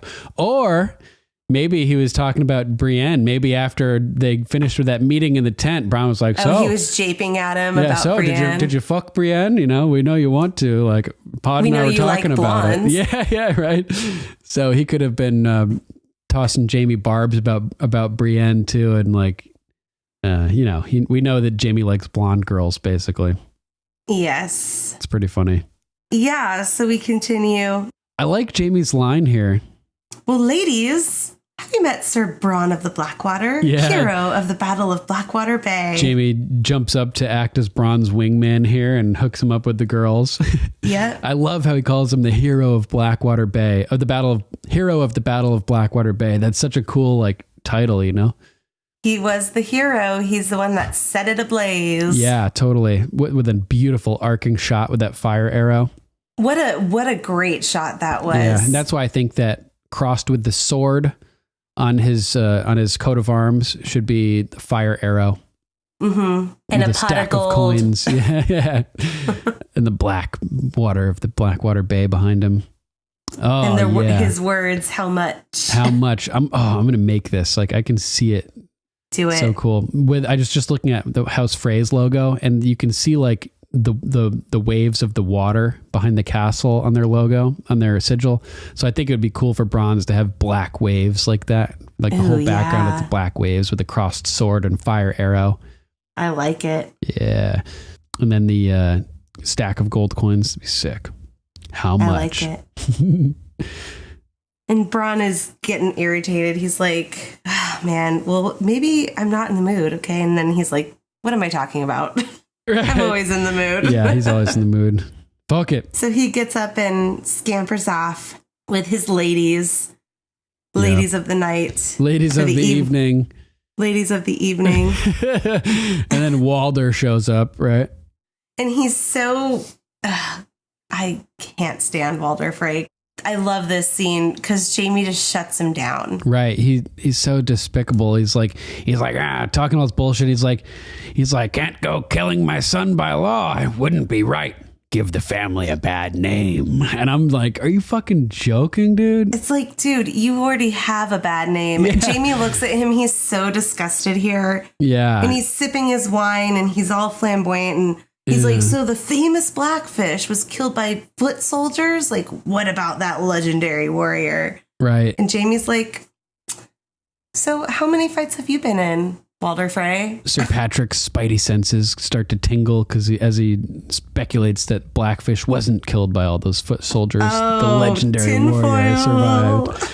I see you, Sir Patrick, out there. And I still need to send him some tinfoil. Oh, yeah. And as this is happening, Arya keeps looking over at Jaime. Arya in disguise as this other handmaiden. Now both her targets are in her view. Yeah. Oh, man. So intense. So do we see Black Walder and Lothar anywhere in this scene? I don't know. Actually, I'm not sure. Because I totally forgot that he eats his kids. Right. Like that this was this episode, so I wasn't really paying like attention to... Right. I didn't see them at all in the feast. So I think they've already been ground up. I wonder how she got them. I'd love to see that scene. That'd be like a cool bonus scene or something, like just showing Arya like luring them into her trap and everything like that. And grinding them through a meat grinder. Oh, they didn't go through a meat grinder, man. That finger is still like pretty intact. He got chopped. Oh, pretty roughly. It's a rough chop. Yeah, totally. A rough chop. That's brutal. So Walder is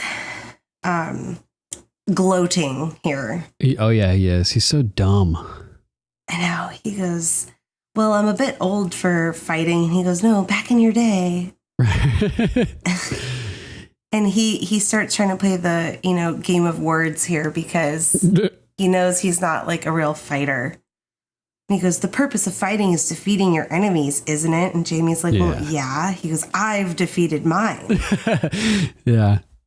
And Jaime's like, okay, yeah, you got Riverrun, but you weren't like a great conqueror, essentially. Yeah, he's making fun. He calls him the great conqueror. That's hilarious. Sarcasm. And Walder gets pissed here. He's like, go on, mock me, boy. You think I mind? The Tullys mocked me for years. It's like you can tell that the Tullys have always pissed him off. He hates the Tullys so much. Yeah, There's been so many snubs between the two families, and like that wedding where Rob ended up bailing on him was just like the last straw, Yeah, it was definitely the last straw for sure. Totally. And he throws another barb back at Jaime, right? He's like, you talk about war like you're like an expert on it. But I heard you got kidnapped by the young wolf. Yeah, the only battle I remember you fighting. Like, oh, damn. And that's where shit gets real right here. He's like, but it doesn't matter. Here we are now, 2 Kingslayers. And I'm like, oh, like Walder's shit. like comparing himself to Jaime Lannister. Like, please. Yeah, Jaime's like, fuck. Like, if he ever needed motivation for a redemption arc, here it is. Like he does not want to be compared to Walder Frey. He's like, fuck that. No one wants to be compared to Walder Frey. Yeah, so funny.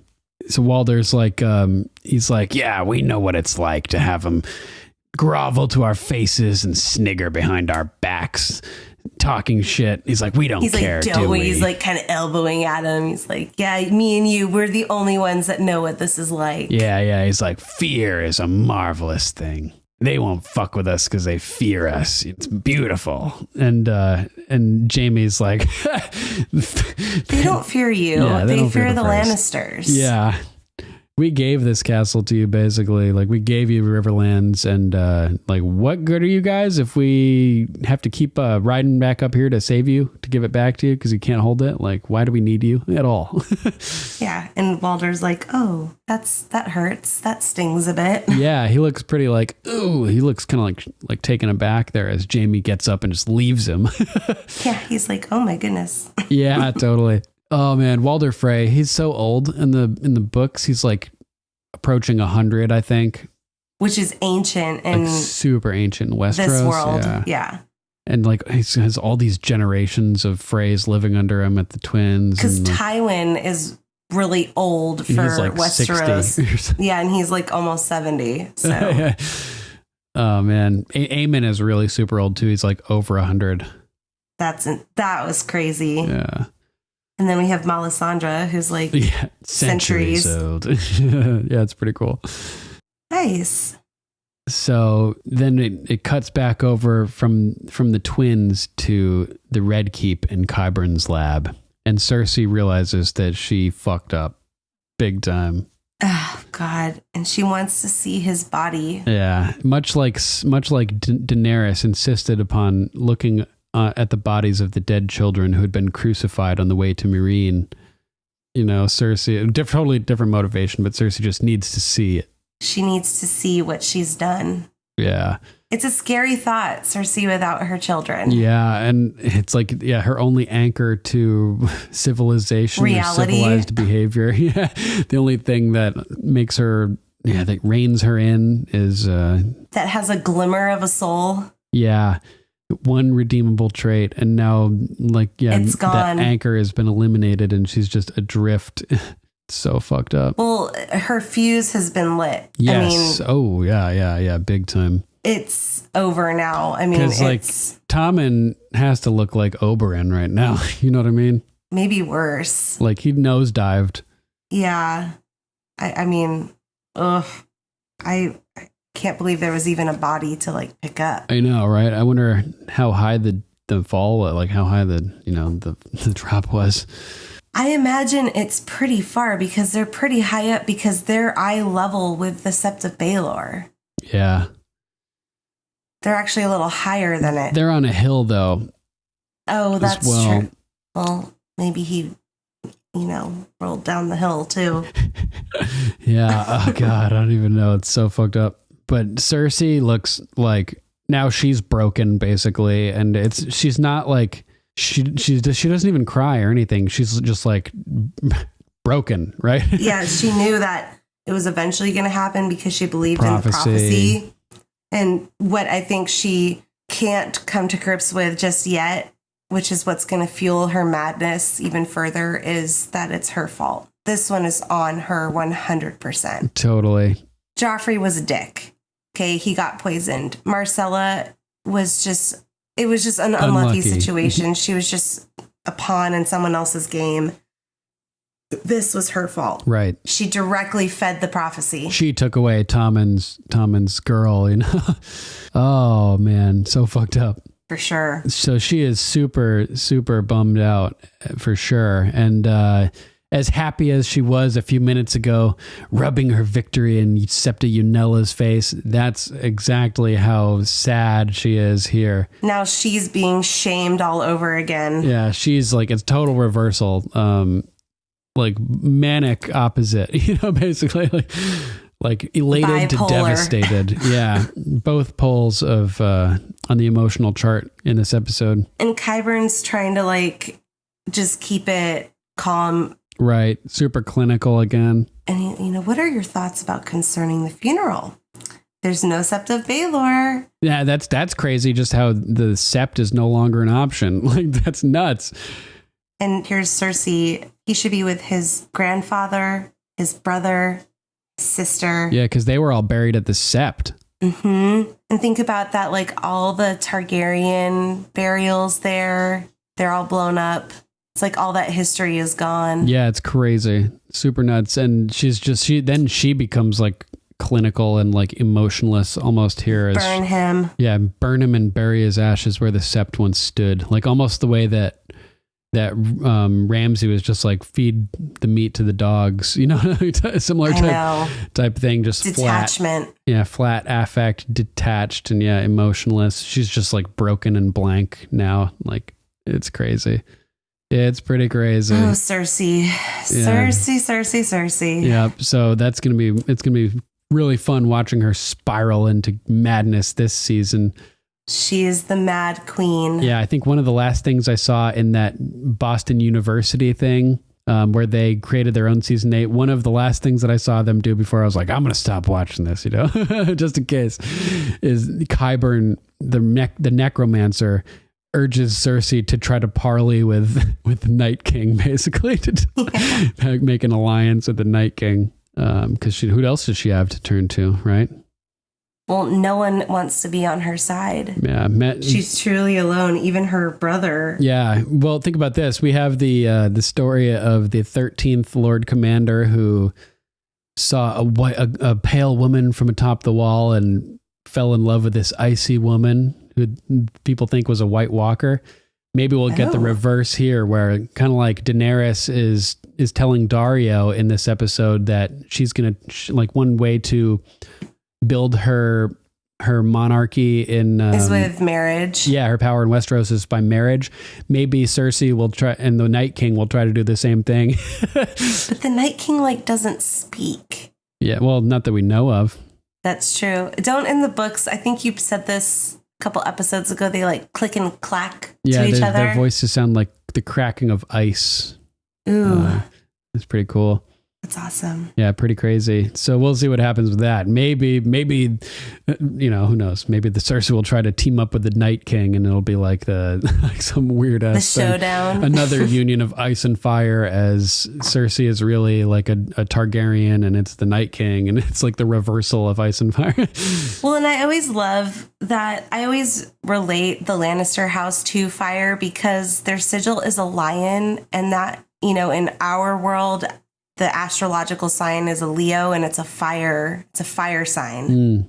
Right. So and the gold and crimson colors are like colors of flames too. The sun. Yeah. So I always relate to the Lannisters as being fire related. Right. They would definitely be more on the fire side of the spectrum for sure. Yeah. So damn, that whole thing was crazy, huh? Yeah. Again, kind of like Battle of the Bastards. When I think of the season 6 finale, I always think of the Sept of Baelor blowing up.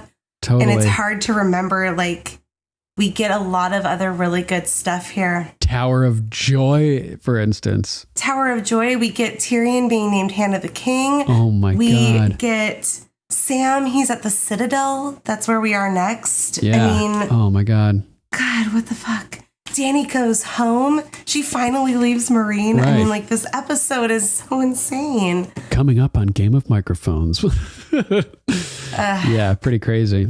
So like you said, we're at the Citadel next, right? And Sam gets there in time to see the White Ravens be released.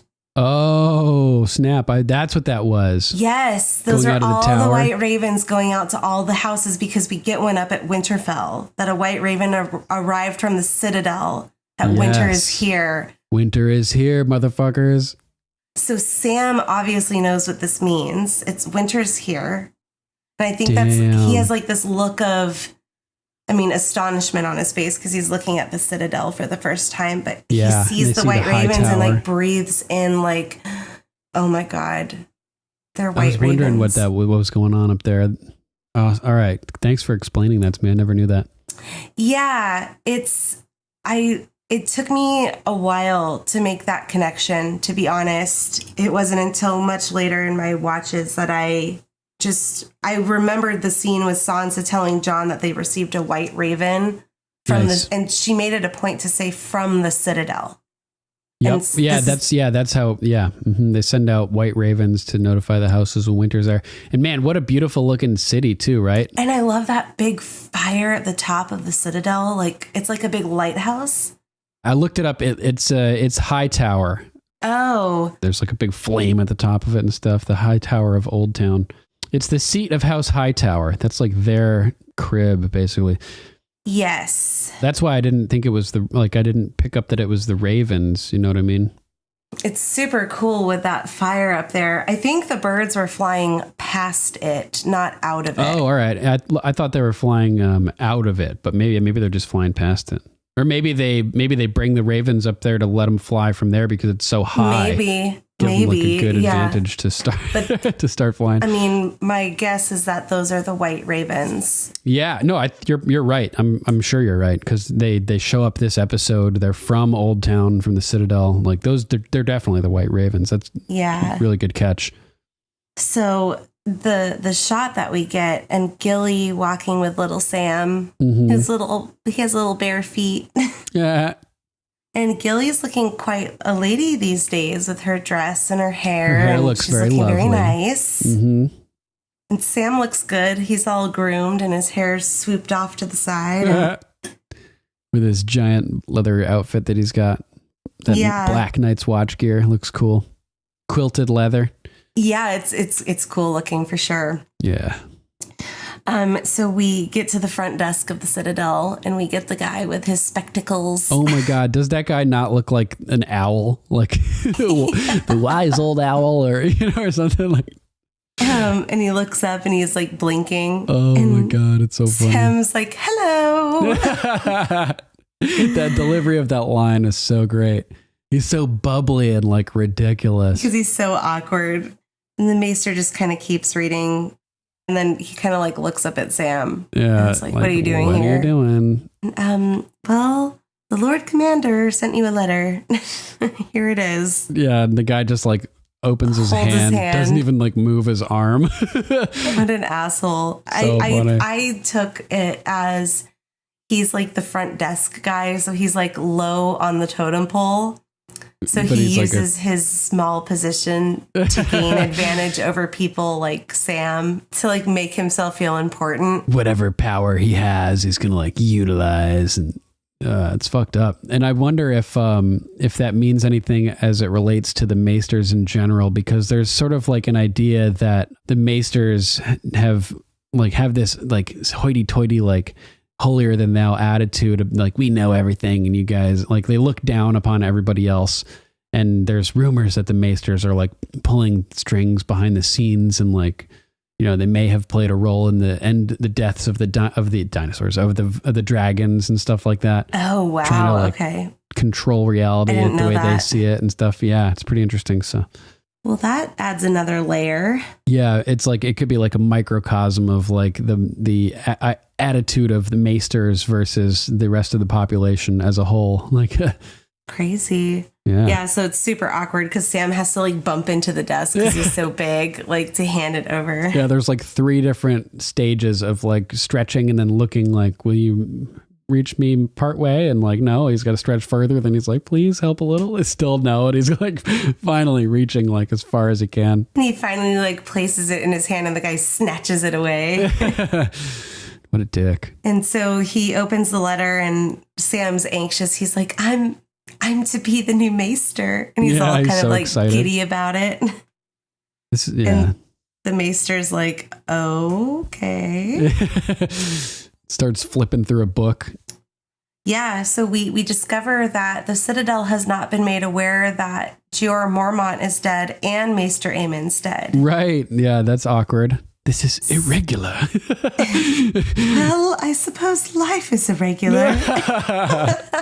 And he's like smiling when he says it, like so. I know, he's bubbly. trying to be all philosophical. Yeah, and it's so great. It's a really funny line, and the actor does a hilarious job here. And then it's great how the guy like stays blank and doesn't react, and Sam's bubbliness sort of like awkwardly fades away over a few seconds. Like you literally see the bubbles popping. Yeah, it's like deflating, cringe mania.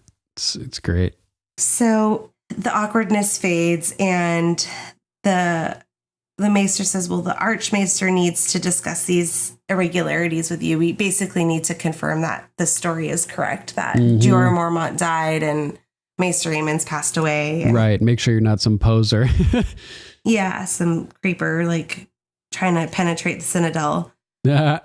And so he goes, come on, like, follow me this way. In the meantime, you can use the library. Yeah, and Sam is like, oh my. Oh my.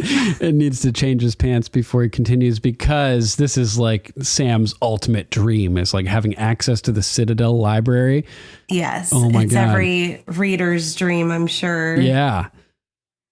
So Gilly starts to walk behind them, and he turns and snaps at her, "No women and children." And Sam's like, "I'm sorry, I'm gonna go because there's a big library back here. Bye." He's and he so runs off. flustered, like caught in between allegiances, but he just can't hold back from those books. It's like, "Sorry, babe, you'll get it. You understand. Gotta go." Okay, thanks. Bye. I love you.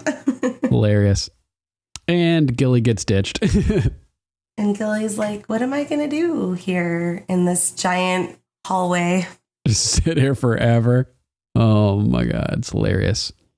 So we go kind of through these dark, like library aisleways, but they're on a grand scale. And yeah, I love the chains that run from the top all the way down, and Sam kind of like runs his hand across them. Oh, there's a great shot of following his hand along the chains like that. Yeah, I wrote that down too. I love it. Yeah, it's really cool, those chains. I agree. They're going down the path. I think it's to keep the books from falling. Is that? It's to prevent them from being stolen. Long enough chains so that they can be read, but short enough so they can't be taken from the property. And Sam like adjusts a scroll that's kind of sticking off one of the shelves. Like he's already being like, meticulous in this library. You can see he wants to get his hands on it really bad. Everything. He's like, "Fuck Gilly. Sex is cool, but this is way better." Yeah. And oh my goodness, we come out of this dark passageway, and the music, I love this music. It just opens into a chasm. And that, I don't know what to call that, like, light fixture. I think it's the astrolabe. Do you know what it is? It seems like it sends light, certain directions. I was wondering is it like a I think clock? It's like Raiders of the Lost Ark, like it's supposed to send light all the way around the hall there. There's rotating discs too, refracting light around in different directions. Yeah. The first live experience I went to, they had that hanging. It came down from this, that's cool. When that music started playing, it was really cool, and it was shining light like all around the stadium. It wasn't there in the last one, though, for some reason. Interesting. It changed. It totally changed between the first and the second year. Equally as good. Strong points in both. So Sam, he's losing his mind. There are books for like days and days and days and days. Like I mentioned, it opens up into a chasm. It's like this great gaping monstrous cavity. It's almost like a pit. Yeah, it's like this huge. It's like more than a football field tall, I'd say, and just like this huge hall that's like just like a circular atrium area that's just layers of countless passages and just book shelves, aisles and aisles and shelves of books just everywhere. Stories. It looks like it goes down. It looks like it goes up. Like miles of paths of books. Miles. Yeah. And Sam gets all teary-eyed. He's like, "I've found my happy place." Yeah, totally. So we cut to Winterfell next with the white raven flying in the northern wilderness towards Winterfell. I saw that thing flying and I was like, "Winter is here, motherfuckers." Yeah. And that's why I think it definitely is the white ravens in Citadel, because totally. this is the very next scene. Yep. Just as we saw him leave from there. So why don't you talk about this a little bit? Sure. So yeah, we get those ravens flying away from the Citadel, and we follow one up to Winterfell. And Davos is about to lose his shit. No. We cut into the dining hall, and Jon Snow's hanging out with Melisandre. What is up with that? That's so weird. I know. Like he's lurking, moping in the room alone, probably, and she probably found him because she's like obsessed with him and everything. That's what I imagine happened. How they got to be together in that room at that time. Yeah. And he's moping as usual. When we had feasts, a family would sit up here, and I'd sit down there at the other end of the room. Oh, such a whiny bastard. It's hilarious. He's experiencing PTSD. And she's so funny. She's like, "You had a family, you had feasts. It could have been a lot worse, dude." She's like I she had was a branding. slave. Yeah, exactly. So I'm glad Jon Snow like realizes that that's the truth. You know, he sees the truth of it. He's like, you're right. You know, I was luckier than most. Even in like the whole bastard realm. I mean, like imagine being a lowborn bastard. Like at least he was the bastard of a great lord, like an honorable lord too. Yeah, totally. Or brought up as such. I mean, we know that that's not really who he is, but yeah. I mean, yeah, being a bastard is much better, you know, from a certain perspective than being lowborn. Or a lowborn bastard. Yeah. Well, lowborn people in general don't really have last names. Oh, okay. So that's there aren't true. like really bastards generally. They're like mostly all bastard, you know, or you know what I mean. I guess out of wedlock you're a bastard, but you don't have the bastard last name unless you're from like a house, you know what I mean? An old house, or a house. So Davos storms in and tosses the charred stag statuette over to Melisandre. And she catches it. Yeah, she does. And even though she's super old, she's still got that hand-eye coordination. The Lord of Light powers her eyeballs too. And so so Jon Snow, as usual, knows nothing. And he's like, what is that? Typical Jon Snow scene here. We get him moping and knowing nothing. Classic. So Davos is like, tell him whose toy that was. In her face. And he's just doing everything he can right now to hold back from just ripping her to shreds, to bloody red ribbons, right? Yes. Oh, yeah. Her face says it all, too. Oh, she's devastated. And she's like, the Princess Shireen, you know, and he's like, he freaks out. He's like, tell him what you did to her. Tell him what you did to her. Tell him! Tell him! Yells at her. Oh, I know. It's amazing. And she admits it. We burned her at the stake. His acting in this scene is amazing. Yeah, it's so intense, man. So intense. And he's just like a wolf, just pointed right at her, you know, head tilted forward, just battle position. He looks like a ram, like ready to just run right into her head first. He's like shaking. Yeah, and Melisandre's like, we burned her at the stake, and like admits it outright. And I'm like, oh my God, like she's just coming right out with it.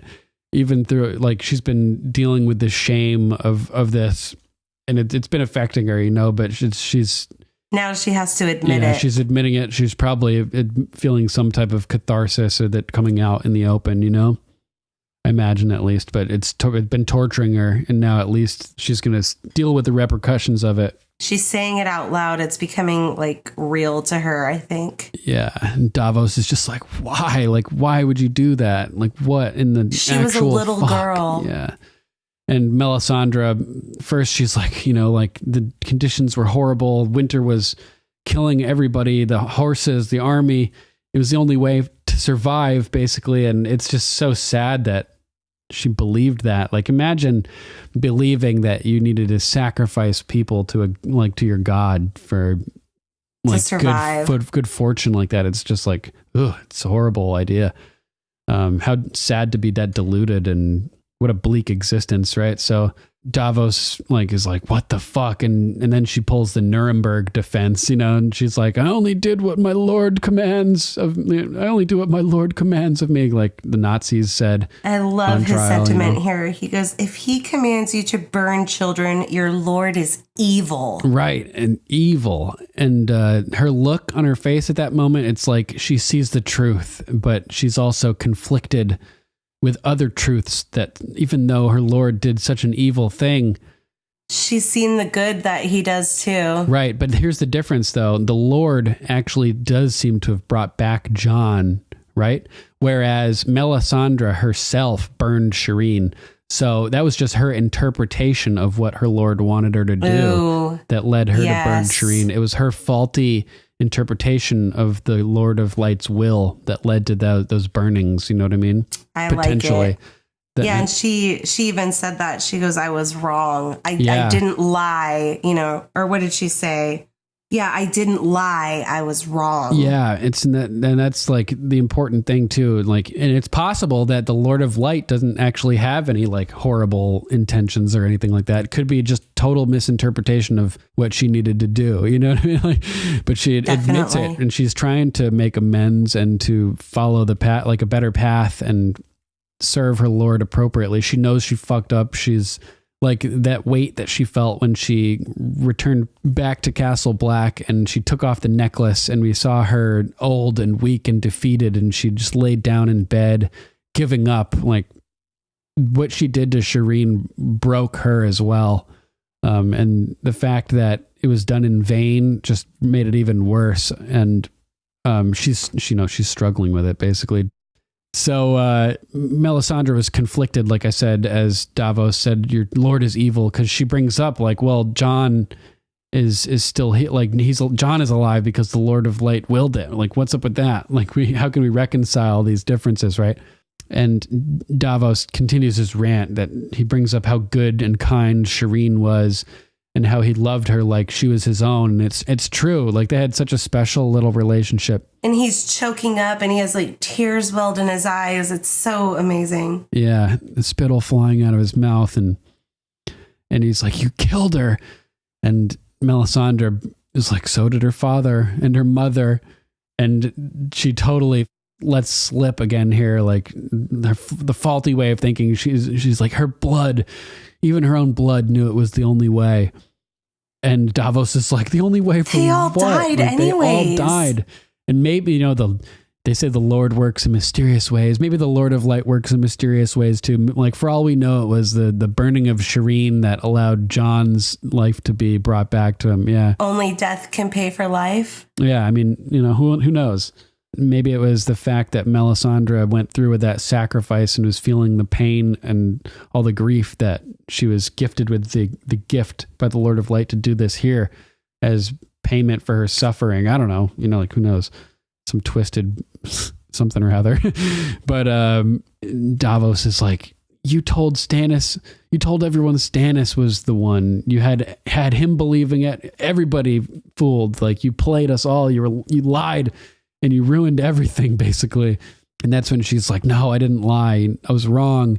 And Davos brings up that we just have to wonder how many people died because Melisandre was wrong. Like the cost is catastrophic in this case. Yeah, a lot of people died. Yeah, you have to be so careful with prophecy and reading the flames and, this whole thing. Like the way she interpreted it, just like everything, she fucked it all up, basically. And definitely. Jon is like, just stunned watching her admit all this. He's dumbfounded, like listening to this. Yeah, and Davos is just like, Jon, give me permission to execute her for murder. She admits to it, and Jon gives her a chance to speak. Like, do you have anything to say for yourself? And she doesn't. She's just like, I'm ready to die. I've been ready for a long time, but you've seen what's going on, and that I can help you. Yeah, I'm going to be necessary. And I'm really surprised here. There must be a part of him that believes that because he holds back and instead of ordering Davos to slay her, he lets her go and tells her to ride south. Maybe he feels some sort of debt to her for his life. Or maybe she has some sort of Lord Ward, like I mentioned, like the ward over Jon Snow and over the Hound by the Lord of Light, guiding the arrows past them and protecting them from death. Maybe Melisandre has a similar type thing where the Lord of Light influences Jon to spare her. Who knows? Maybe because her purpose hasn't been fulfilled yet. Right. So either way, Jon decides to spare her, and I think we're going to see her die in season 8. Yeah, I hope so. Yeah, we have to, right? Totally. Well, because she says to Varys in season 7, I'm meant to die. We both are supposed to die here. Yeah, we're both supposed to die here in Westeros. It's crazy. So Jon's like, ride south. Like if you ever come back, you're fucked, basically, right? We'll hang you as a murderer. And she puts the burnt stag on the table and, she starts to walk away and Davos steps in her way and he's like really intent on execution, as he brings it up again and uses the same word. He's execute like, you myself. If you ever come back this way, I'll execute you myself. Yeah. And she just gives him this look and just walks right past him. Yeah, she doesn't look like averse to that at all. She's like, I would understand, basically. Yeah, I don't blame you, dude. Yeah, and so she walks off and then rides away and like Jorah in exile. Super intense. And the music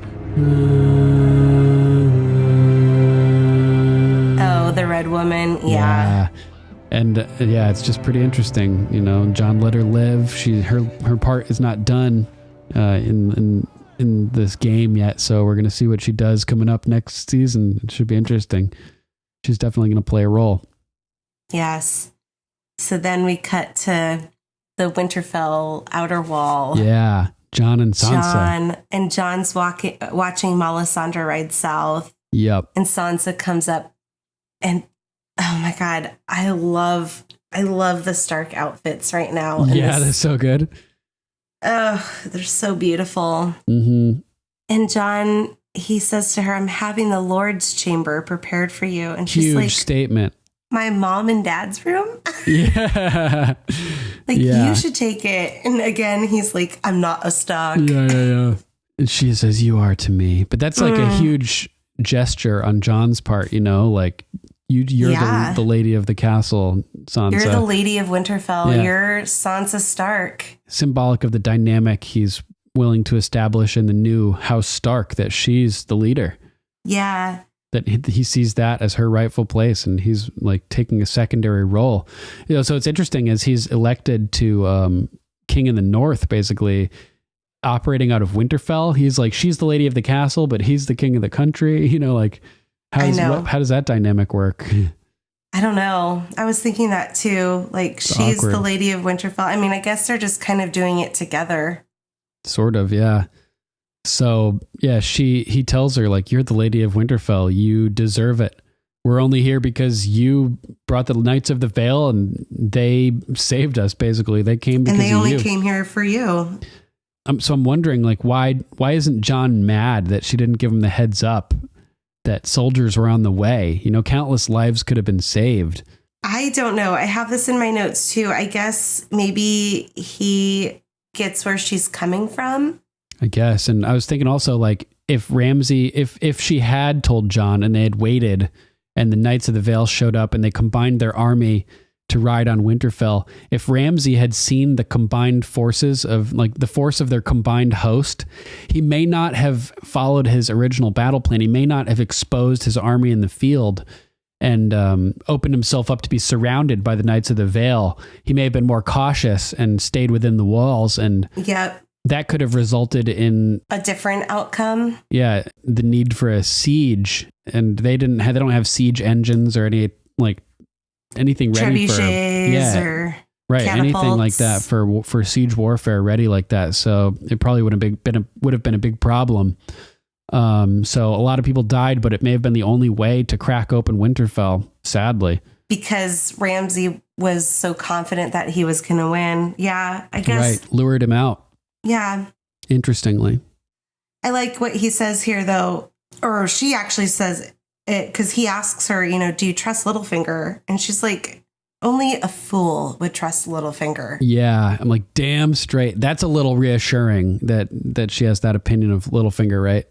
Yes. Definitely. And she does admit, she's like, I should have told you about him, about the Knights of the Vale. I'm really sorry. Yeah. That's also reassuring that she sees that it was like fucked up and she like apologizes outright for it. I was really glad to hear that.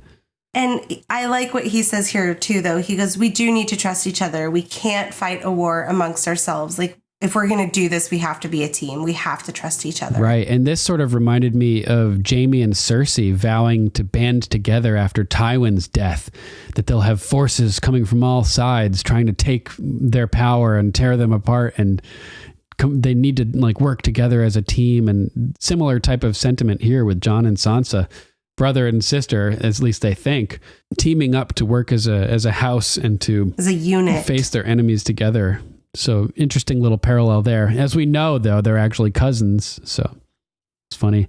And Jon gives her a kiss on the forehead, which is a nice sentiment. And the Stark music is playing in the background, and the hairs on my arms are standing up because I just love it so much. Yep. And Sansa had just gotten the raven. So Jon starts to walk away and she beckons him. She calls out to him, Jon. And he turns back to face her. And I love this moment between the two of them, right? It's so good. She's like, a raven came from the citadel. A white raven. Winter is here. And he both laughs and looks up. Yes, they both like smile and laugh together and looks up at the sky and... Well, Father always promised. Yes, didn't he? And it's just such a beautiful moment between the two of them. And he turns and walks away, and Sansa looks out over the battlements, smiling. A genuine smile, like... Yeah, good, remembering. Good brother and sister moment. And like family is coming to the forefront with Sansa here. And that does come into question as we move forward. But I have an interesting interpretation of the seeds of doubt that Littlefinger plants in her upon rewatching, putting it into context with this scene and his, how she's seeming to open up to Jon and get on the same team with him. So that'll be fun to discuss. Nice. So next we end up in Sunspear in Dorne. Barbara, is that your name?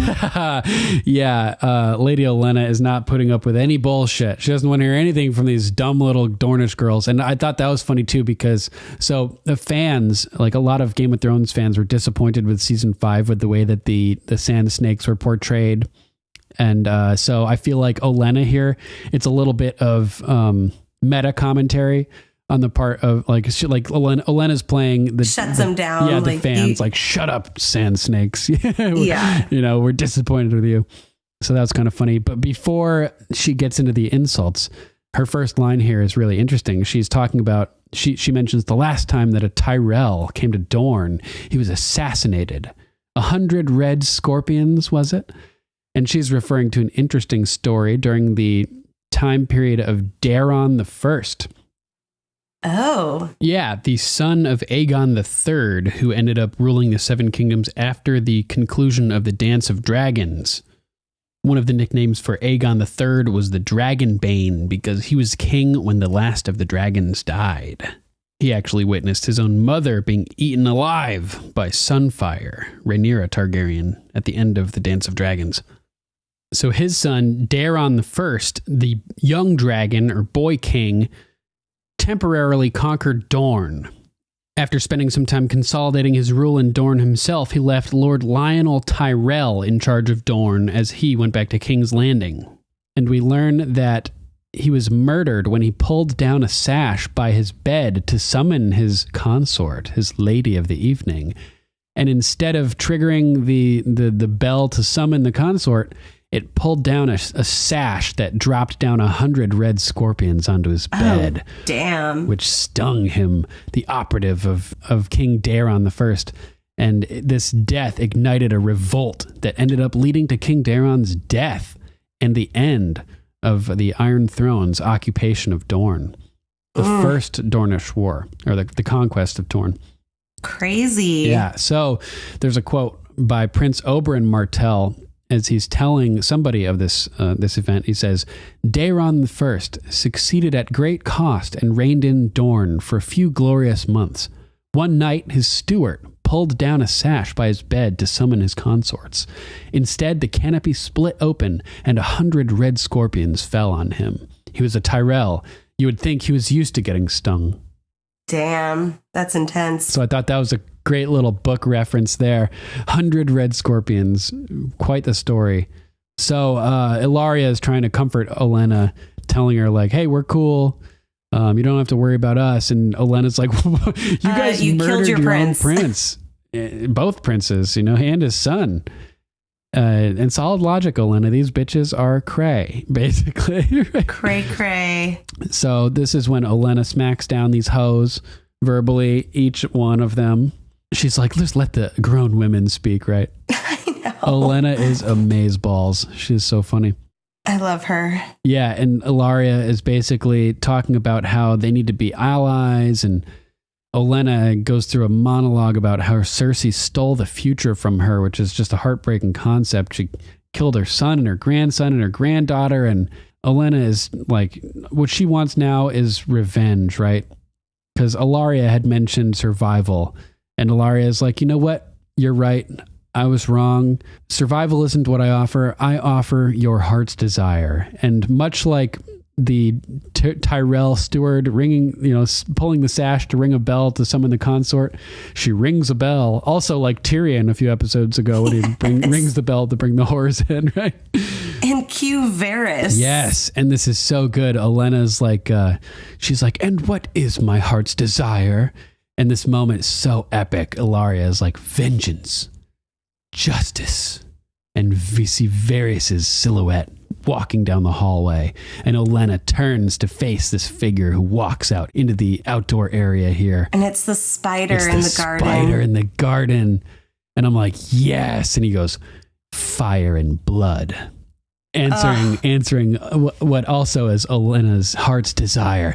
And so when he says fire and blood, the words of House Targaryen, I'm sure Olenna knew exactly what he meant because she has to have heard of the Dragon Queen across the sea. She knows all about that. So Varys shows up. She knows that he's missing and wanted she knows he doesn't have anything to do with Joffrey's murder.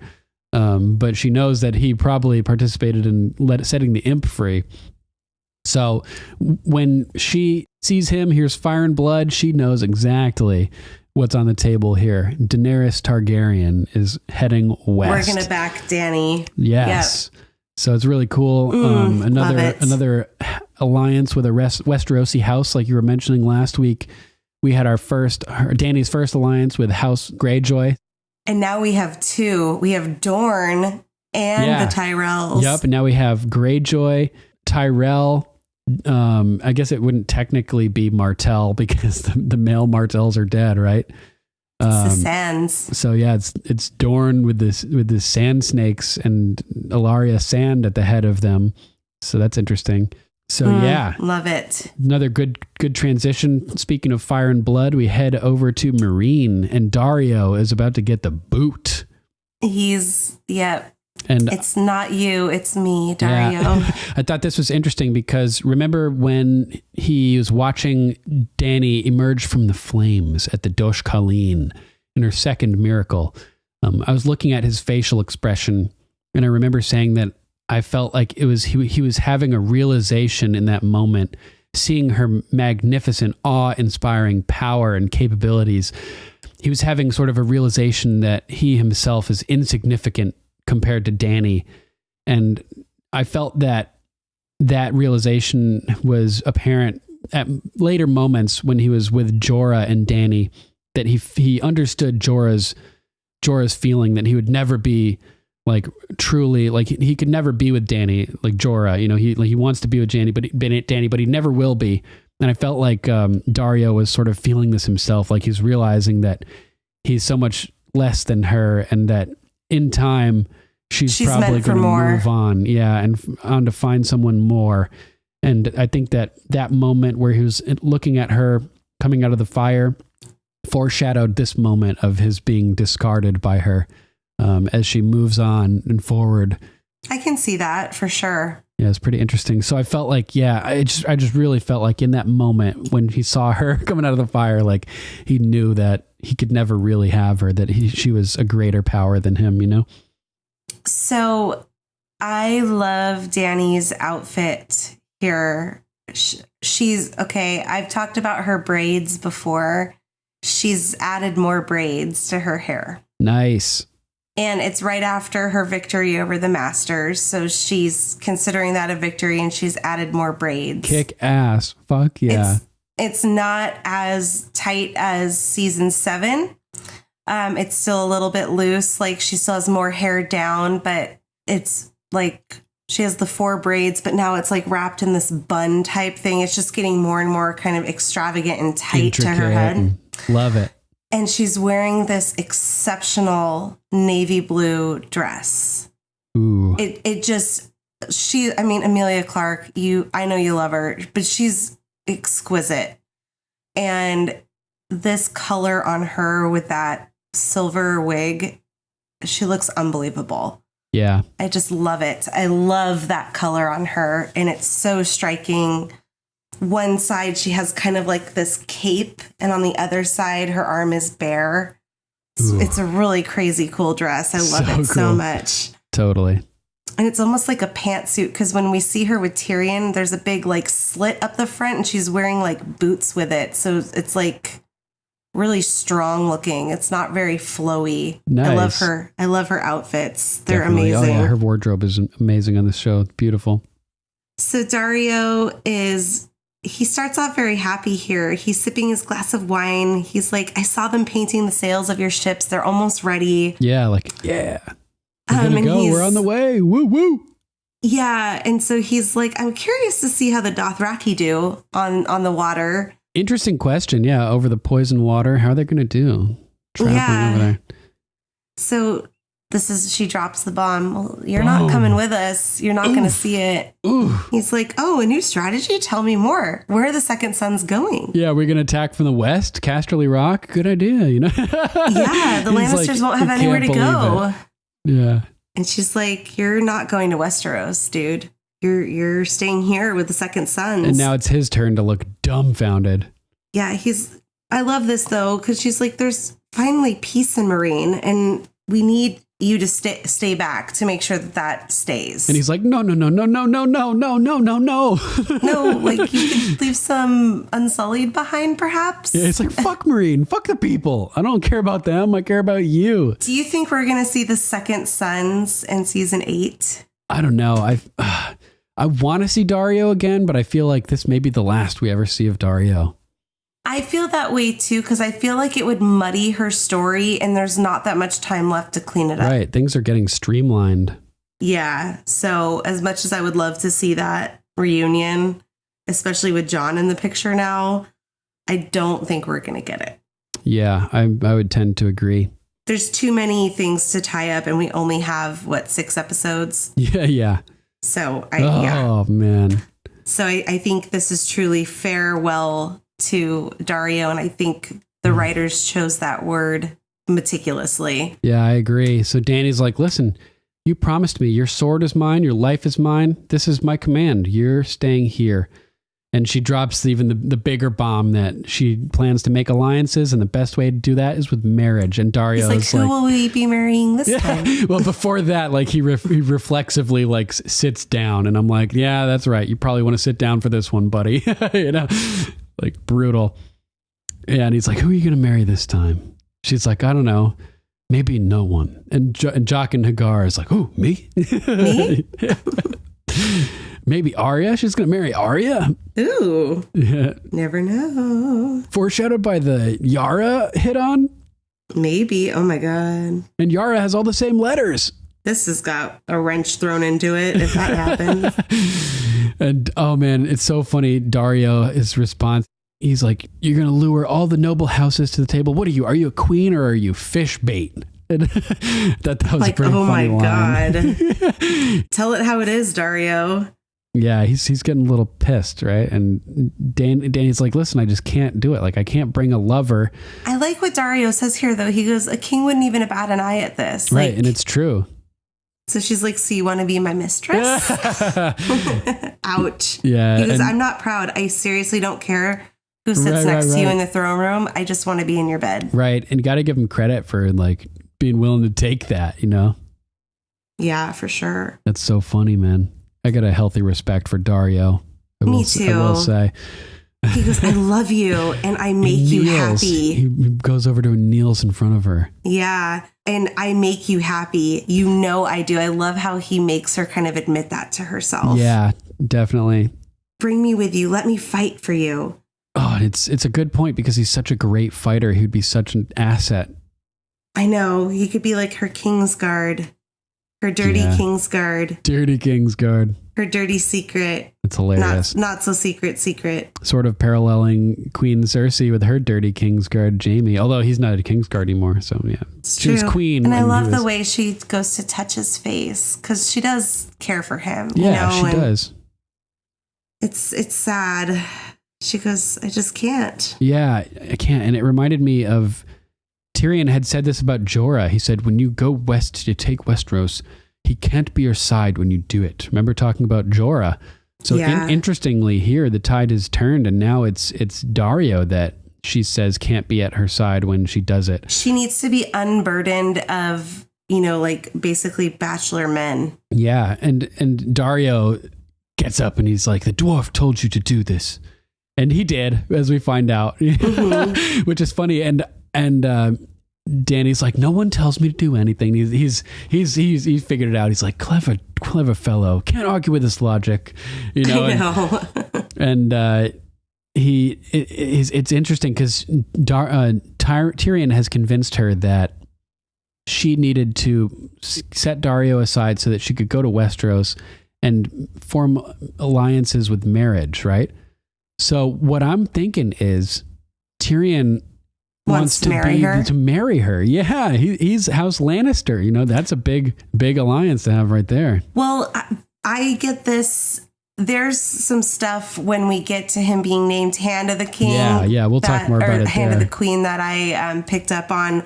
Plus, he's creeping when Jon goes into her room on the boat too, and it's looking very distressed. Yeah, so we'll put that into context when we get there, I guess.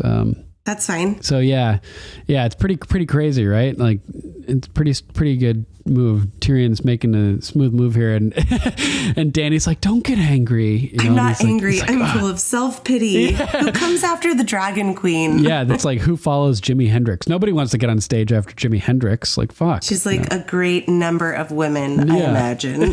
Yeah, and I thought that was funny because she means like, you're gonna bang tons of women, literally. Yeah. Like, she literally means like, it's gonna be a great number of them. Yeah, like you're just gonna go around Marine and have a good time. Yeah, that was pretty funny. Which is what you do.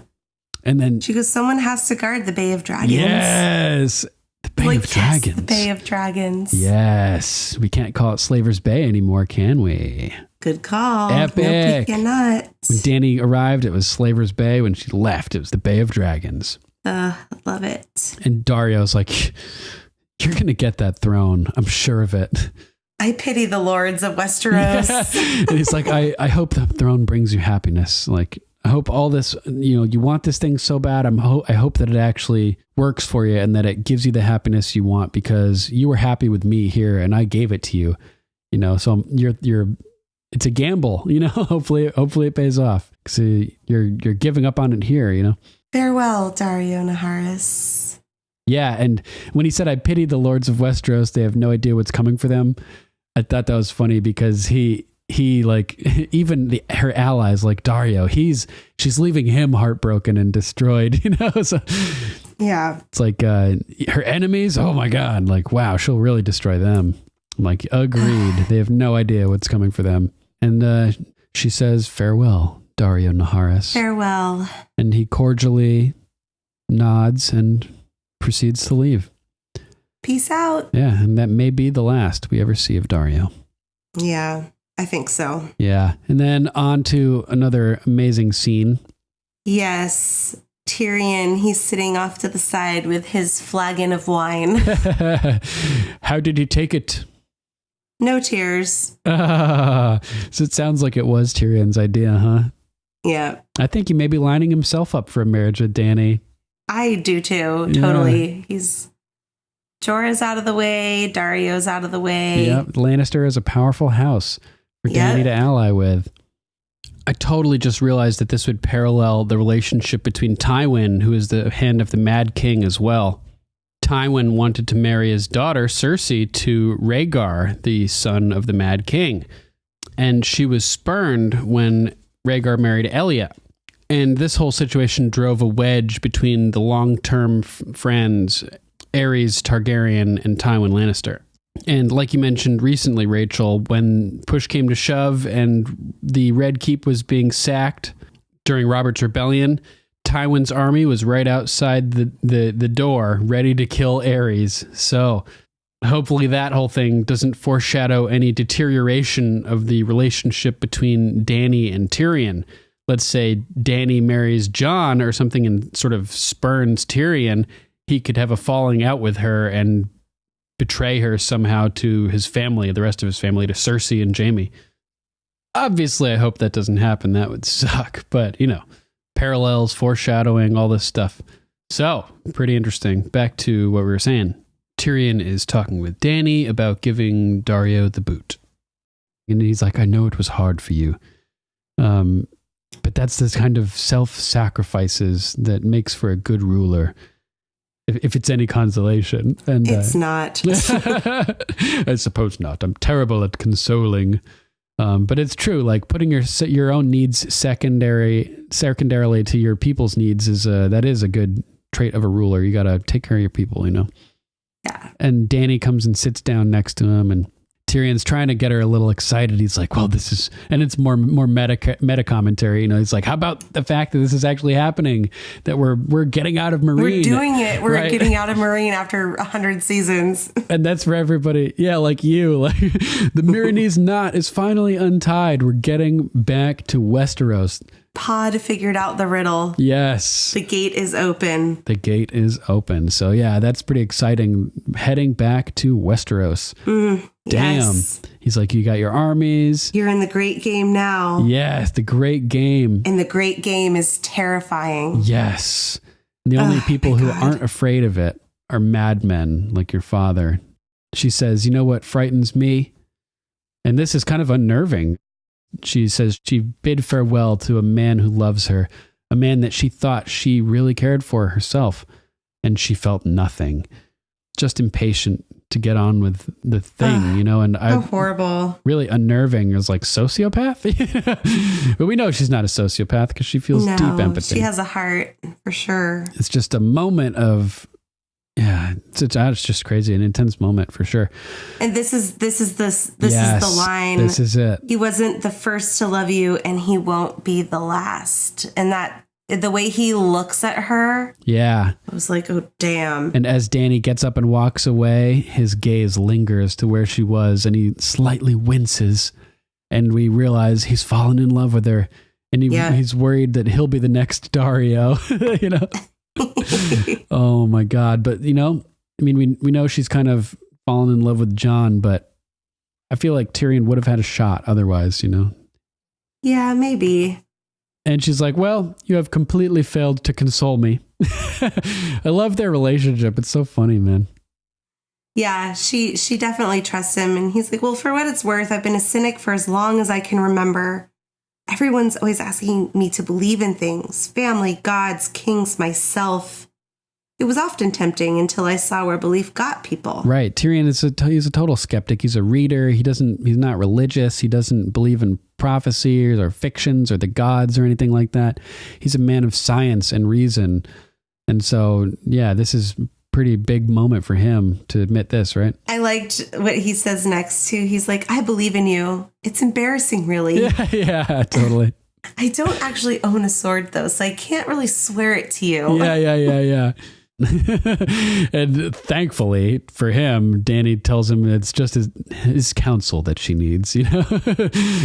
I mean, although he is a pretty good warrior for, you know, considering his stature. It's yours now and always. Yeah, that's like Blood Rider shit, you know? Yet she goes, well, on that note, I had something made for you. Yes. And she's not sure if she had it made perfectly right, which is cute. And she pulls it out of her bra. Oh, really?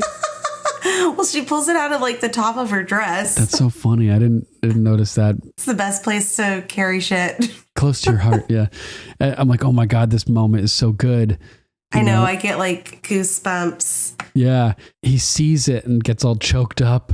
And it's like, this is his moment. This is his second time being made Hand of the King, but this time he's earned it himself instead of having it given to him by his father.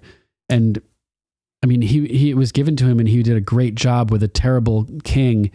And it's just amazing to hope that he has this opportunity to do it again with a great ruler and have a really positive impact on the world. Like Dany had said last week when she was with the Greyjoys and with Tyrion, she's like, our fathers were all terrible, evil people. They left the world a worse place than they arrived, right? We're not going to do that. We're going to leave the world a better place. And that's something that Tyrion is totally down with, you know, and completely having a leader like that with a mind like Tyrion at her side is a great boon to the possibilities of what they can do. So it's a huge moment for Tyrion, and it's exciting to imagine. He's so proud. I love that he's standing on the step And so they're like at more like eye level, you know? So she goes, Tyrion Lannister, I name you Hand of the Queen. Oh my God. And he like kind of sucks in a breath and gets teary-eyed and, you know, looks down and kneels. And I love the shot that we get of their profiles. He's on the step kneeling and they're facing each other in her amazing dress. And I love what he's wearing too. It's so beautiful. So good. And yeah, he's kneeling and I'm just like, oh my God. And I loved how it made him so emotional. Like he loves her and she trusts him and he's being given this great honor to someone who he so greatly admires. I mean, he's always imagined and dreamt of dragons and just the wonder and majesty of these amazing magical creatures. And she is the mother of dragons, you know, and he's her right-hand man now. And it's just like all he could have ever asked for or dreamed for, aside from her love with the package, you know? So he's just super excited for this. And it's a massive, massive moment for him and something well-deserved and an appropriate position, I would say. Completely. Yeah, totally. Anything else you want to add about that epic, great scene? It's just epic. It gives me goosebumps every time. Yeah, it's so good. One of the happier moments in a series full of horror and pain, you know? Yeah. I mean, I hope that even if he may have himself like in mind for her suitor, that he doesn't like betray her in any way. Yeah, same here. I don't think he will. I hope not. Yeah. I don't you think never know though. Too. Yeah. Yeah. Cersei could have like worked him somehow, you know? Yeah. All right. So on to the twins. Oh my God. Oh my God is right, huh? Walder Frey is chilling and Arya is incognito as this handmaiden girl, this helper, slave girl kind of lady. You're not one of mine, are you? It's like, ew. Yeah, because he's having like sexual thoughts about her. No, my lord. Didn't think so. Too pretty. You're too pretty. Ew. Spanks her on the butt. Oh, man. He loves doing that, right? Where are my damn moron sons? Black Walder and Lother promised me to be here by midday. And I'm like, you don't want to know, Walder. You don't even want to know where they are. Oh, they're here, my lord. Yeah. It's like, I don't see them. Yeah, classic tasteless Walder Frey line coming up here. Well, what are they doing? They're just too busy trimming their cunt hairs. Yeah. Oh, my God. He's so gross. No, they're right here, my lord. They're already here. And Walder's like looking around the hall. Here, my lord. Yeah. He peels back the top of that pie. And we see that fingernail. So gross. They weren't easy to carve, especially Black Walder. And he's like freaking out. He's like gagging now. Yeah, he's gagging and he looks right at her. She rips her face off. Revealing. My name is Arya Stark. I want you to know that. It's the last thing you're going to ever see is a Stark smiling down at you while you die. Yes. Eerie parallel to Cersei, huh? Absolutely. With Septa Unella. I told you the last thing you would see before you die would be my face. In this very episode, she brings it up, and we're getting this comparison with Arya telling Walder Frey like the same shit. Yeah. I mean, it's so deserving in this case, too, like where her whole family is dead because of Walder Frey. You know, her mother, her brother's direwolf, her brother's wife, her brother's unborn son or child. I know. So many Stark troops slaughtered outside the Twins. Thousands of soldiers just massacred as they were laying drunken after gorging themselves on a wedding feast. Like, oh my God. Just such a mess. She brandishes her knife. She pulls it out. Yeah, Walder and he like gets up to struggles. run. Yeah, she grabs him and just slits his fucking throat. Yeah, and this is that moment that I mentioned that mirrors or parallels Catelyn Stark's death, which was mentioned earlier. She pulls his head back, holds him by the hair, and just slits his throat, just like Catelyn gets her throat slit. Right.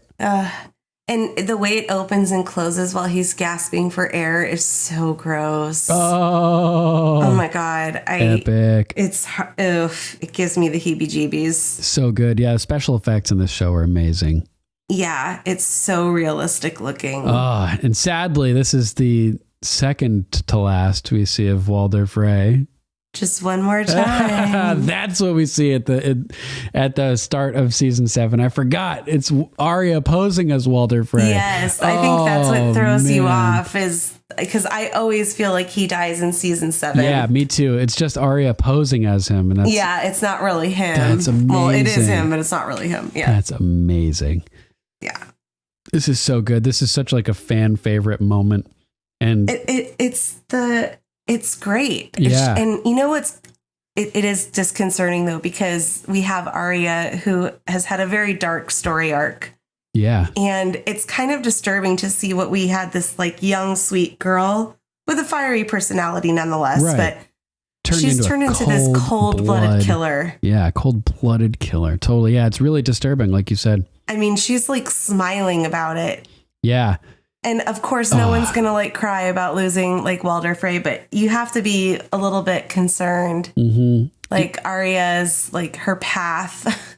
Yeah. of becoming an assassin. It's sad. She's turned into an anti-hero, which they're not an entirely honorable character, you could say. Yeah. It's almost like Boondock Saints kind of thing. It's like she's going around killing people that deserve it, but it's still killing people. Yeah. At the end of the day. Yep. So, oh man. Yeah, it's pretty fucked up. So it's like there's elements of that in Watchmen too, like we mentioned earlier. So I thought it was interesting. We get in the King in the North speech later, Wyman Manderley, I think, says, "Jon Snow avenged the Red Wedding," and then says he's the White Wolf, King in the North. It's like, you have no idea. Arya Stark just avenged the Red Wedding. Yeah, I was just say Arya does too. They both get to avenge a piece of it. It's so good. Yes, and they're so close, Arya and Jon. So yep. I mean, they all get a piece of it. Sansa participated in getting revenge for the Red Wedding too, with her participation of the downfall of the Boltons and Ramsay. The Knights of the Vale. Yeah, exactly. So they all and her she also planted the seed. Sansa planted the seed for Ramsay to kill Roose. Yep. By confirming to him that his bastardy may be his former bastardy may in jeopardy. Yeah, may jeopardize his future standing as the first in succession for House Bolton's lordship. So yeah, it's great. They all get a little piece of revenge against some element of the perpetrators of the Red Wedding. Arya in fantastic fashion. Love it. Just it's so it's beautiful. her first kill on her list too. Is it? Oh no, it's not. No, it's not. I'm sorry, Meryn Trant. Okay. In Westeros, though. Yeah, in true. Westeros. So it's interesting how Arya and Sansa both can mirror Cersei at times. Yes. They both seem to have elements of Cersei-ness to them in different ways. Pretty cool. So yeah, that wraps up the twins. Walder Frey. Yeah, and Walder Frey. Peace out. No one's going to miss you. Yeah. Nice to know you. Not. So then we get Sansa and Baelish at the weirwood tree. And I love Sansa sitting there and the pond is frozen over. Mm-hmm.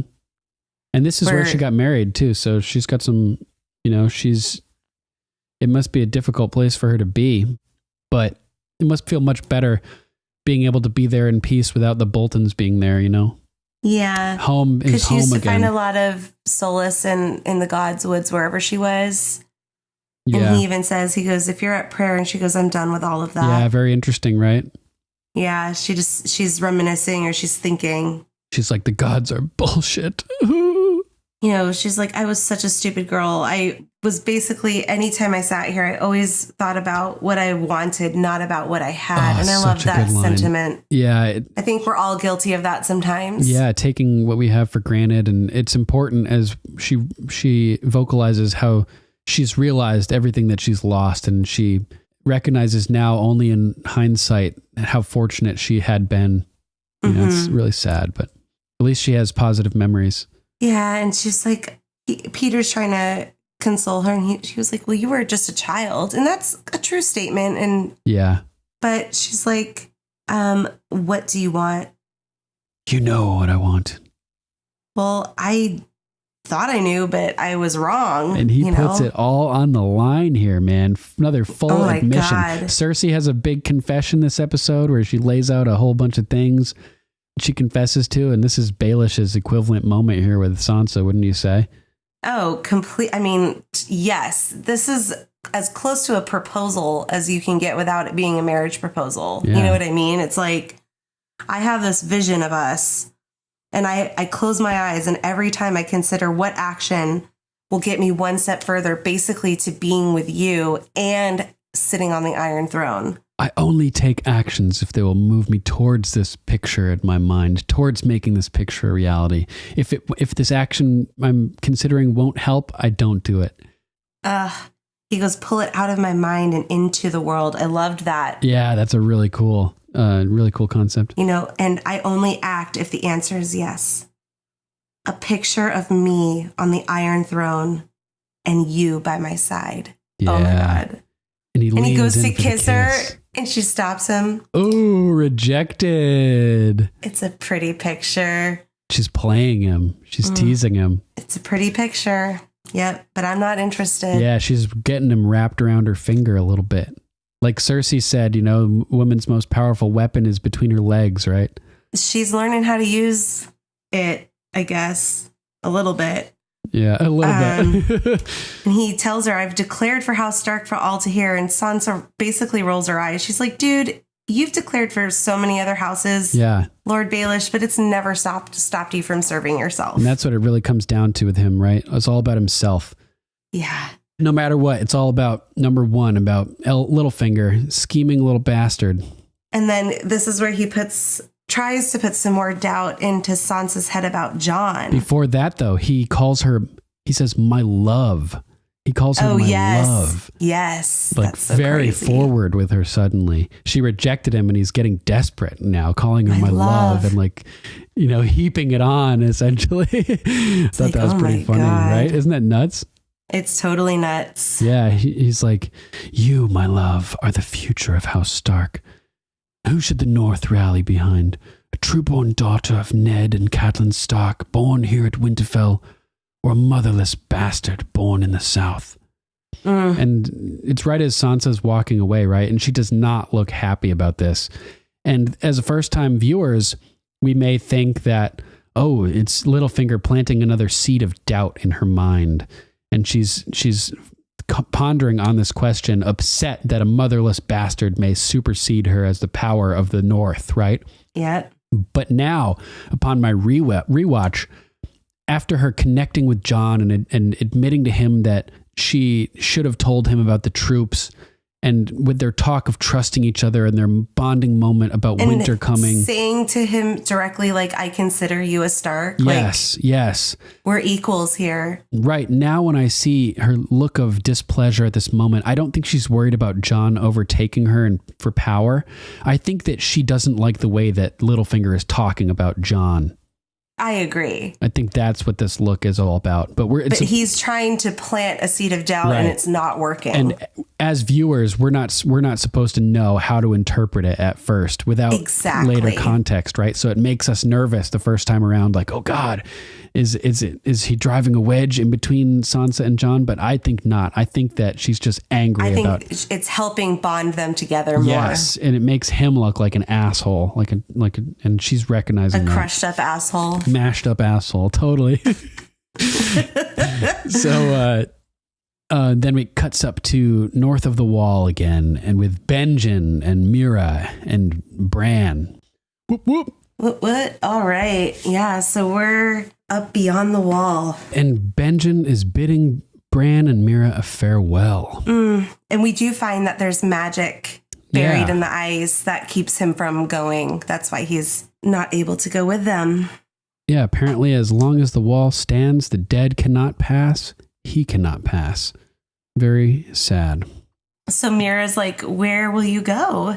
And he's like, well, the Great War is still coming, but I still fight for the living. I'll do what I can as long as I can. Yeah, I'll do what I can. I'll save Jon as long as I can until I die saving Jon.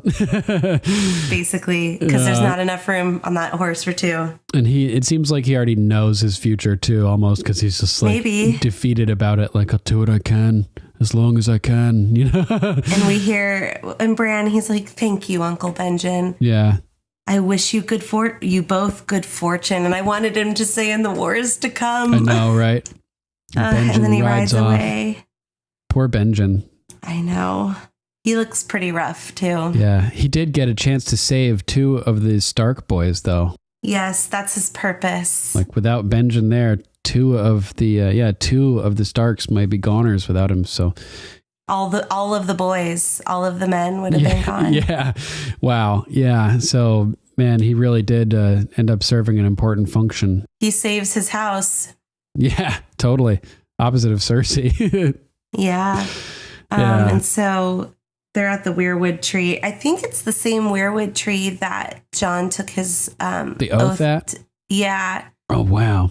Yeah, because they're obviously close to Castle Black, because the next time we see them, they're at Castle Black. Oh, yeah?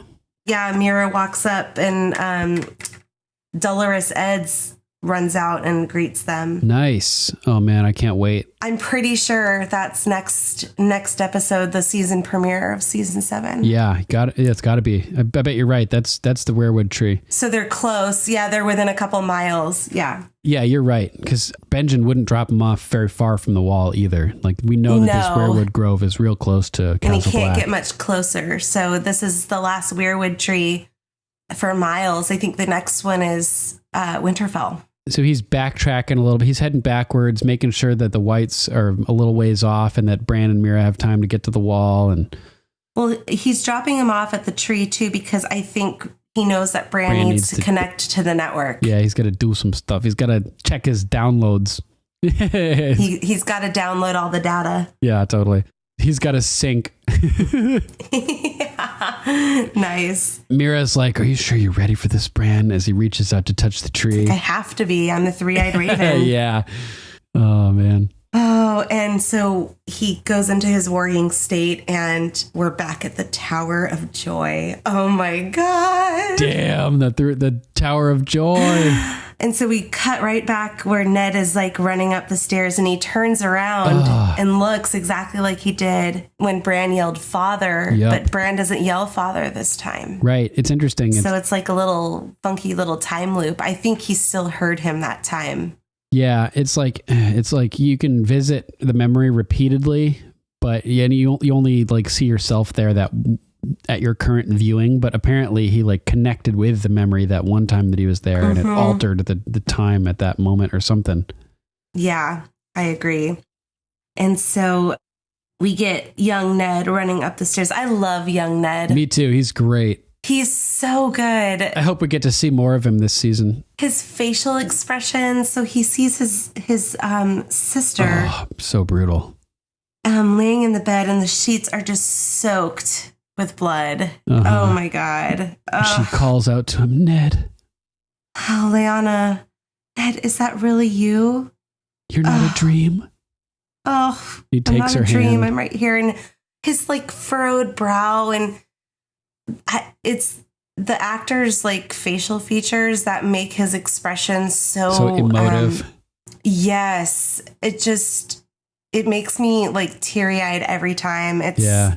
And Bran is watching, just like in shock. Yeah, like, oh my God. Well, because he still thinks that Lyanna was raped by Rhaegar. Right. So she's had this baby. It's like, out of wedlock kind of thing, which he, tells Sam about, like, Jon's really a sand. He's not a snow. That's funny. Yeah. But she goes, I've missed you, big brother. And he starts to cry. Yeah. And he goes, I've missed you too. Fought a war for her. And then she goes, I want to be brave. Oh my God. I'm not brave though. I want to be brave. You are? I'm not. I don't want to die. I don't want to die. You're not going to die. He lifts his hand. And it's being on her covered stomach, in blood. and it's just dripping, and it's just so brutal. Oh, no, what did you say? And he's trying to console her. He's like, you're not going to die. And he kind of freaks out, turns around. Get her some water. Get her some water. Yeah. kind of yells. Isn't there a maester hiding behind the rock somewhere? Yeah, yeah. And you can just hear the desperation in his voice. And Bran is watching in sadness and wonder. Promise me, Ned. And she goes, please listen to me, Ned. And I love the urgency in her voice because she doesn't have that much more time. Whatever this is, it's important.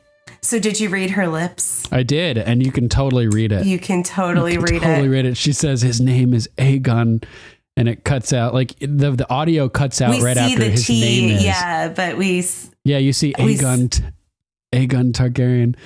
And they were crafty too, because if you listen real close, you can hear her say, his name is, and then it cuts out right before she actually says his name, although you can continue to watch her still saying it. And then we hear her say, if Robert finds out, he'll kill him. You know he will. So we know it's Rhaegar. You have to protect him. Promise me, Ned. Promise me. And Ned is just like looking at, he's like, what the fuck? He's so shocked. His name is Aegon Targaryen. And that hits Ned with like, I mean, they had just been killing Targaryens basically, and now his family members are Targaryens. My God.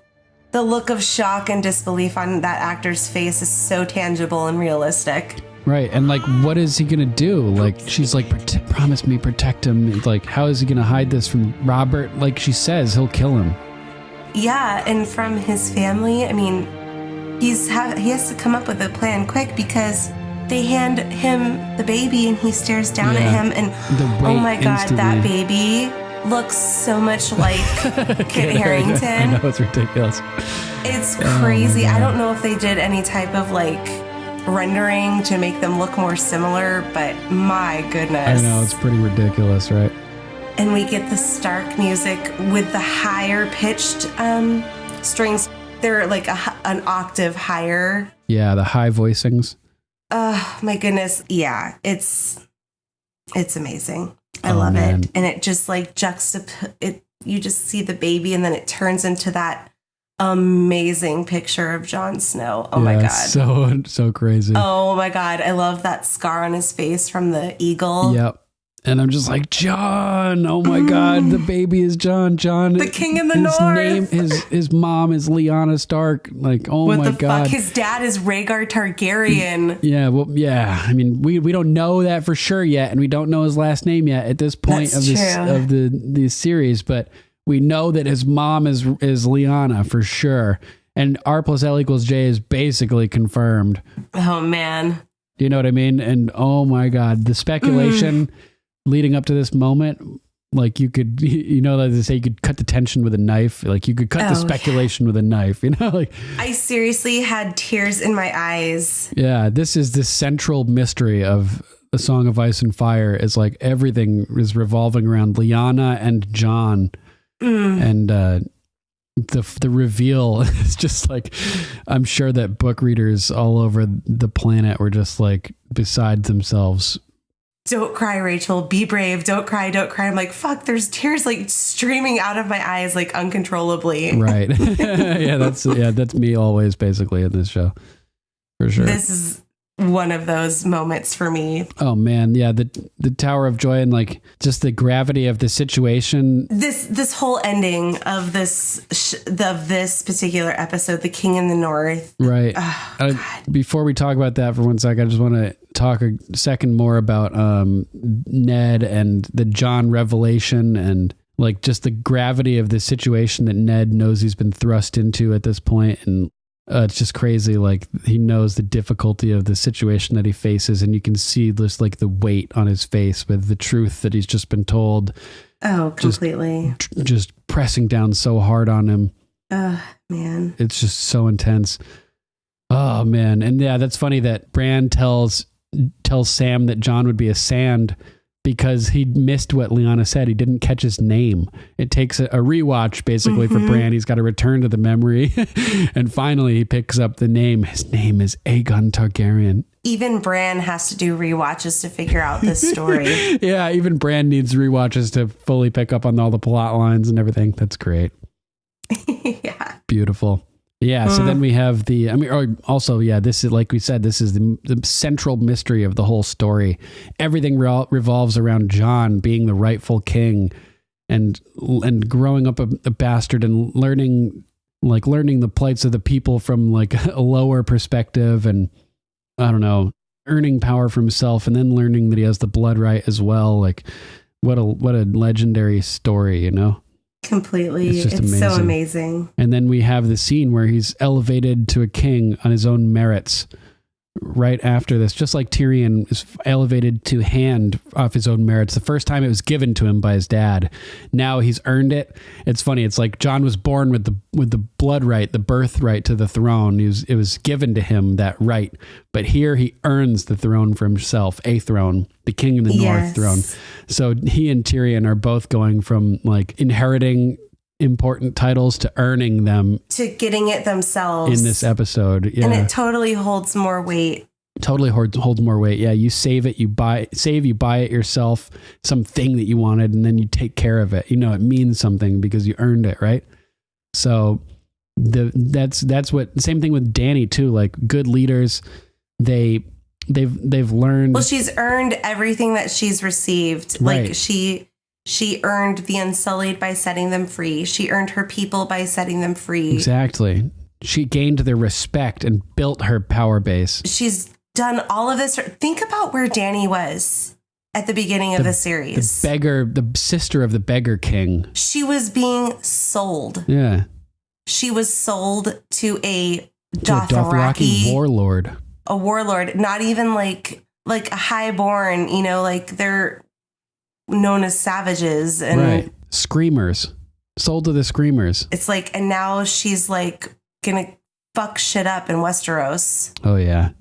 And Ned's the same thing. We've talked about the parallels before between Jon and Dany, how they both start from nothing, low position at the wall, being nothing in Essos, and they build their armies and they build their loyalty of their followers. And their followers follow them because they love them and they respect them. They're respected and trust them. Yeah, they believe in them. You know, and they believe in their cause and their divine like reason for, and they're magnetic.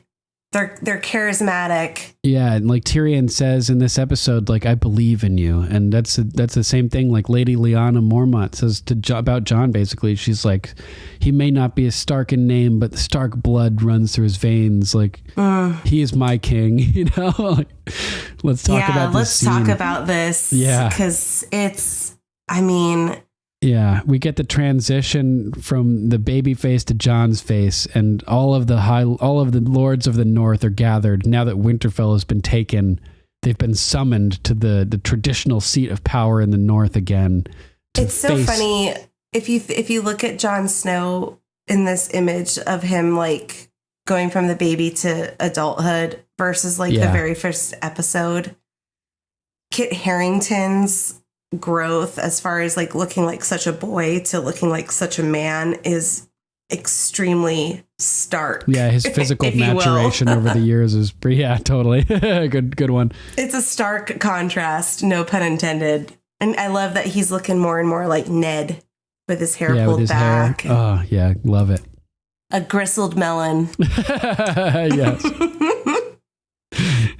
Classic. So we have Lord Royce puffing up about dealing with the wildlings, and Tormund shuts him down. He's like, we're not invading anything. We were invited here. Yeah. And he's like, well, not by me. And it's like, dude, I'm sorry. Do you run the North? Because I'm pretty sure you're from the Vale. Yeah, and Jon has to stick up for him. He's like, yeah, the free folk, the Northerners, the Knights of the Vale, we all just fought together bravely and we won, you know? My father used to say, and he brings up a great quote by Ned, like, we find our true friends on the battlefield. The battlefield. The battlefield, yeah. The battlefield. We find our true friends on the battlefield. It's so funny, yeah. So, I mean, that's a piece of wisdom. You know who your real friends are when they fight for you and fight with you. As opposed to, I mean, Ned learned that the hard way too with Littlefinger, the battlefield of the throne room. When it came for that power struggle, he learned that Littlefinger was not his friend. On that political battlefield, sadly. So conversations going back and forth here, and people are talking about how the Boltons have been defeated. And they want to go home. Yeah, the war is over. Winter's here. They need to shelter up and wait out the storm. And Jon's like, have you not been listening?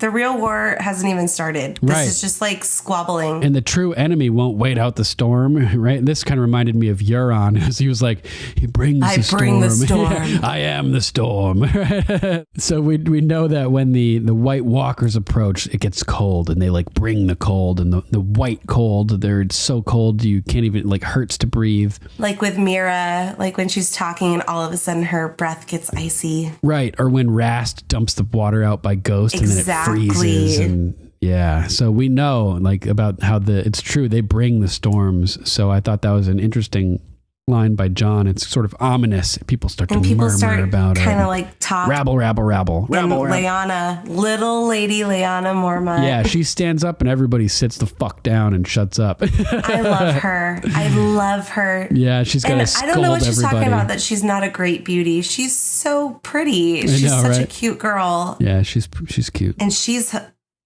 this actress. Yeah, she's got to lay down the law and scold all these older men. Yeah, she's like, your son, hey, you over here, your son was butchered at the Red Wedding, Lord Manderley. Yup. You refused the call. Hey, Lord Glover, you refused the call in the Starks' greatest need, like in the time of their greatest need. Lord Kerwin, your father was skinned alive by Ramsay Bolton, and you refused the call. What the fuck? Good. House Mormont remembers. The North remembers. And I love this, what she says here, because she's calling out all these northern houses, these gruff northern houses. Right. And she's saying, you're not remembering. You refused the call. Mormont, the ones that did call up to Jon, that's the real North. Yeah, we remember. She's insulting them. We remember. And it's even more insulting because it's coming from a little girl. You know, I know. The toughest of all of them. And she's like, I don't give a rat's ass if Jon Snow is a bastard. Yeah. Ned Stark's blood runs through his veins. Right. He is my king from this day until his last day. Dude, she totally nominates him to be the king here. And you know what I love is, even though Jon is not Ned Stark's son, Ned Stark's blood still truly does run through his veins because they are still related. Right. Yeah. So that's not really a lie. You know what I mean? It's like the Stark blood runs through his veins. Exactly. As much as it runs through Ned's. Exactly. Yeah, and definitely. These big, gruff northern dudes are like, you know what? She speaks really harshly, but she speaks true. Yeah. And this guy that stands up and said that, this is Lord Wyman Manderley, and he's Lord Too Fat to Sit a Horse in the books. Remember we talked about him? Oh, yes. Great character. He's like a fan favorite from the books. Huge fat dude, larger than life, big pun status. Like his throne is like custom built to be like ultra wide. Yeah, and he's the one that says that Jon avenged the Red Wedding. Yes. He's the white wolf, he calls him. The white wolf. Oh my God. Goosebumps everywhere. The king in the north. Lifts his sword up. Oh man, it's so badass. Puts his sword point down. And this is when my eyes start to well and I start blinking profusely to keep them at bay. Yeah. And then Lord Glover, I love his voice. Is he like, I wonder if he's like Scottish. I'm not sure. I didn't notice. I'll have to take note next time. So what I've found is the people that they get to play these northern houses, they all have kind of like different foreign accents, all kind of from like around the like England, Ireland, Scotland area. Yeah. I'm wondering, he sounds Scottish to me, this actor. It's gruffer, it's thicker, it's hard, a little bit harder to understand. Oh, me too. Shout out to Richard Horsfield. Yes. And our other great Scottish listeners. Love you guys. Yeah. We love you, Scotland. I'm Scottish. Yeah, we're all Scottish. If it's no Scottish, it's crap. Fuck yeah. Yeah, I'm descended from the Earl of Stirling. As well as other... Lord Stirling. Yes, exactly. My grandmother's maiden name was McEwen. Oh, cool. Yeah, so he's... So Lord Glover. Lord Glover. I did not fight beside you on the field, and I will regret that until my dying day. He's really come around, man. He was so pissed at them for even asking before, remember? Now he's like, I will regret it till my dying day. Yeah, totally shamed by little lady Lyanna Mormont. But I love his sentiment here because he goes, a man can only admit when he is wrong and ask for forgiveness. Yes. And it's so hard for a lot of people to do this. And it really is. If you can it's hone admirable. in on this ability to admit when you're wrong and ask for forgiveness, usually, like to Jon's point here, there's really nothing to forgive because we're human and we all make mistakes. Right, exactly. Yeah, and because your heart was true. Your heart was in the right place. You're trying to protect your people. And it was a tough situation to be in. But the fact that you admit that you're wrong and are asking for forgiveness, that shows growth. And how can you be punished for that? Yeah, I thought it was very kingly, his response. There's nothing to forgive, my lord. Yes. And, we get his King in the North. There will be more fights to come. Yes. House Glover will stand beside House Stark as we have for 1,000 years. And I will stand behind Jon Snow. Yes. The King in the North. He's so epic about it too. He points his sword upwards and yells it so loud. He's my favorite. He's the one that I remember in this scene. Nice, yeah, and he does the same thing. Puts his sword point down and kneels again. And then we get the echo of Robb's King in the North scene. Yes, everybody stands up and draws their swords, and all the blades are shining and gleaming and pointing to the sky, and they've pumped their swords to the air. The King of the North! The King of the North! King of the North! It's so epic. And then they're all chanting. I'm bawling at this point. Yeah, okay, and Lady Lyanna looks like has a huge accomplishment. So proud, and she stands up and she starts going, the King of the North, and now I'm sobbing. Yep, and Davos stands up and starts chanting the King of the North as well. And now I'm just beside myself. I know, right? My mind is blown. I'm tissues are everywhere. And Sansa's smiling too, and Jon stands up and they make eye contact, and it's a beautiful moment between the two of them. I'm glad that she's proud of her brother here because I know that there's some speculation that she's jealous of Jon, that she feels like she should be the one being praised because at the end of the day, she's the one that defeated the Boltons with her alliance with the Knights of the Vale, and she's the one with the Stark name. She's Lady of Winterfell. But I truly, at least in this moment, and we'll see in season 8 if this changes at all, but I feel like in this moment, she's truly proud of her brother. I agree. Jon. A warrior, a true warrior.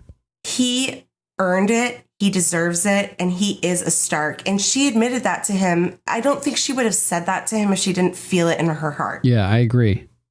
So I think she's in this moment truly proud. Right. There might be a power struggle later down the line, but right here in this moment, she is so happy for her brother. I agree. She's just smiling all around, and then she turns and sees Littlefinger poisoned in the well, and he's kind of frowning and scowling. And then her smile disappears as well. So the music goes from the Stark music to the theme music, like a slower version, a happier version of it. And it turns right when she looks at Littlefinger. Interesting. Yeah. And I thought it was interesting too. Her smile kind of fades and we're wondering ooh, is she remembering what Littlefinger said and agreeing with him? Oh, Jon is taking over. As a first time viewer, that's what I felt. Right. But instead, I think, I think that on the rewatch, I think she's oh, fucking Littlefinger has to ruin everything. And that's what upset her is that Littlefinger I think she's wondering how the hell am I going to get rid of him? Yeah. He just ruins everything. Yeah. I think it's not even really even that so much as just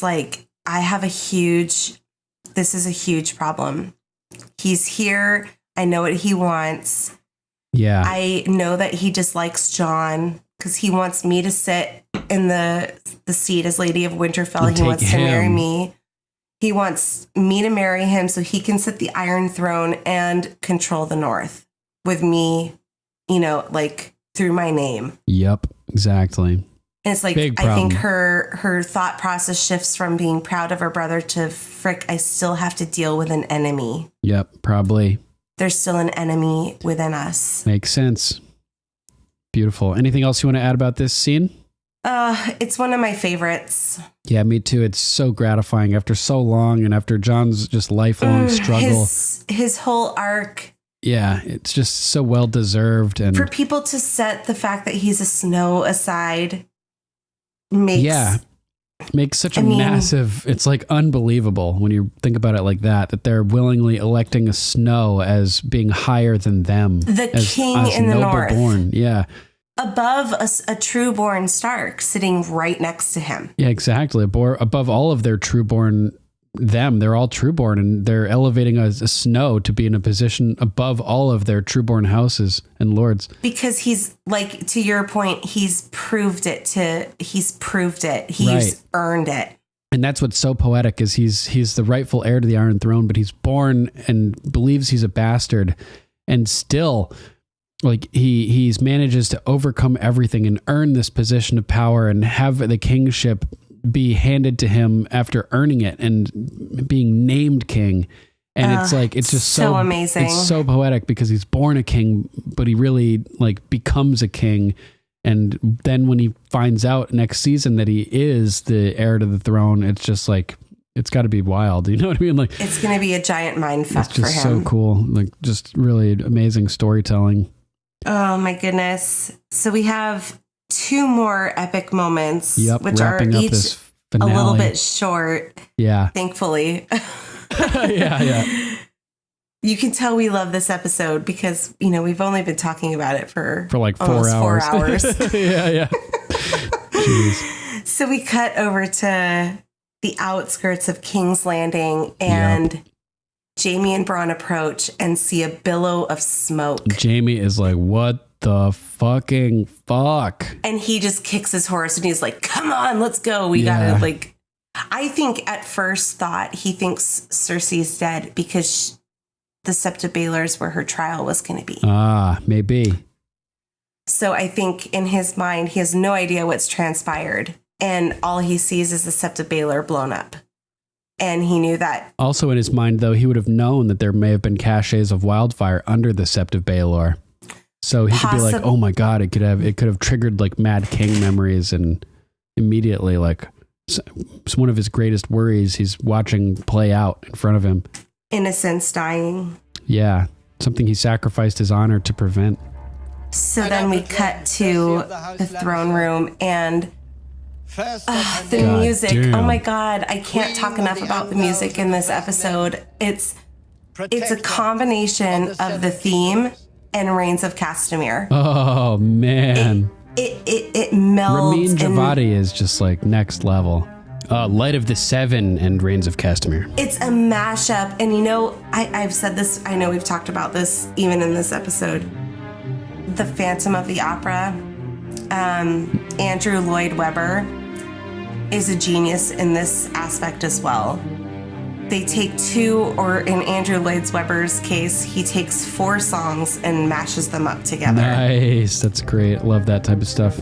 I am fully confident that Ramin Djawadi could do the same thing. Oh, yeah. But in this he does. instance, he does. There are instances where there's all kinds of songs combined, and the podcast so beautiful.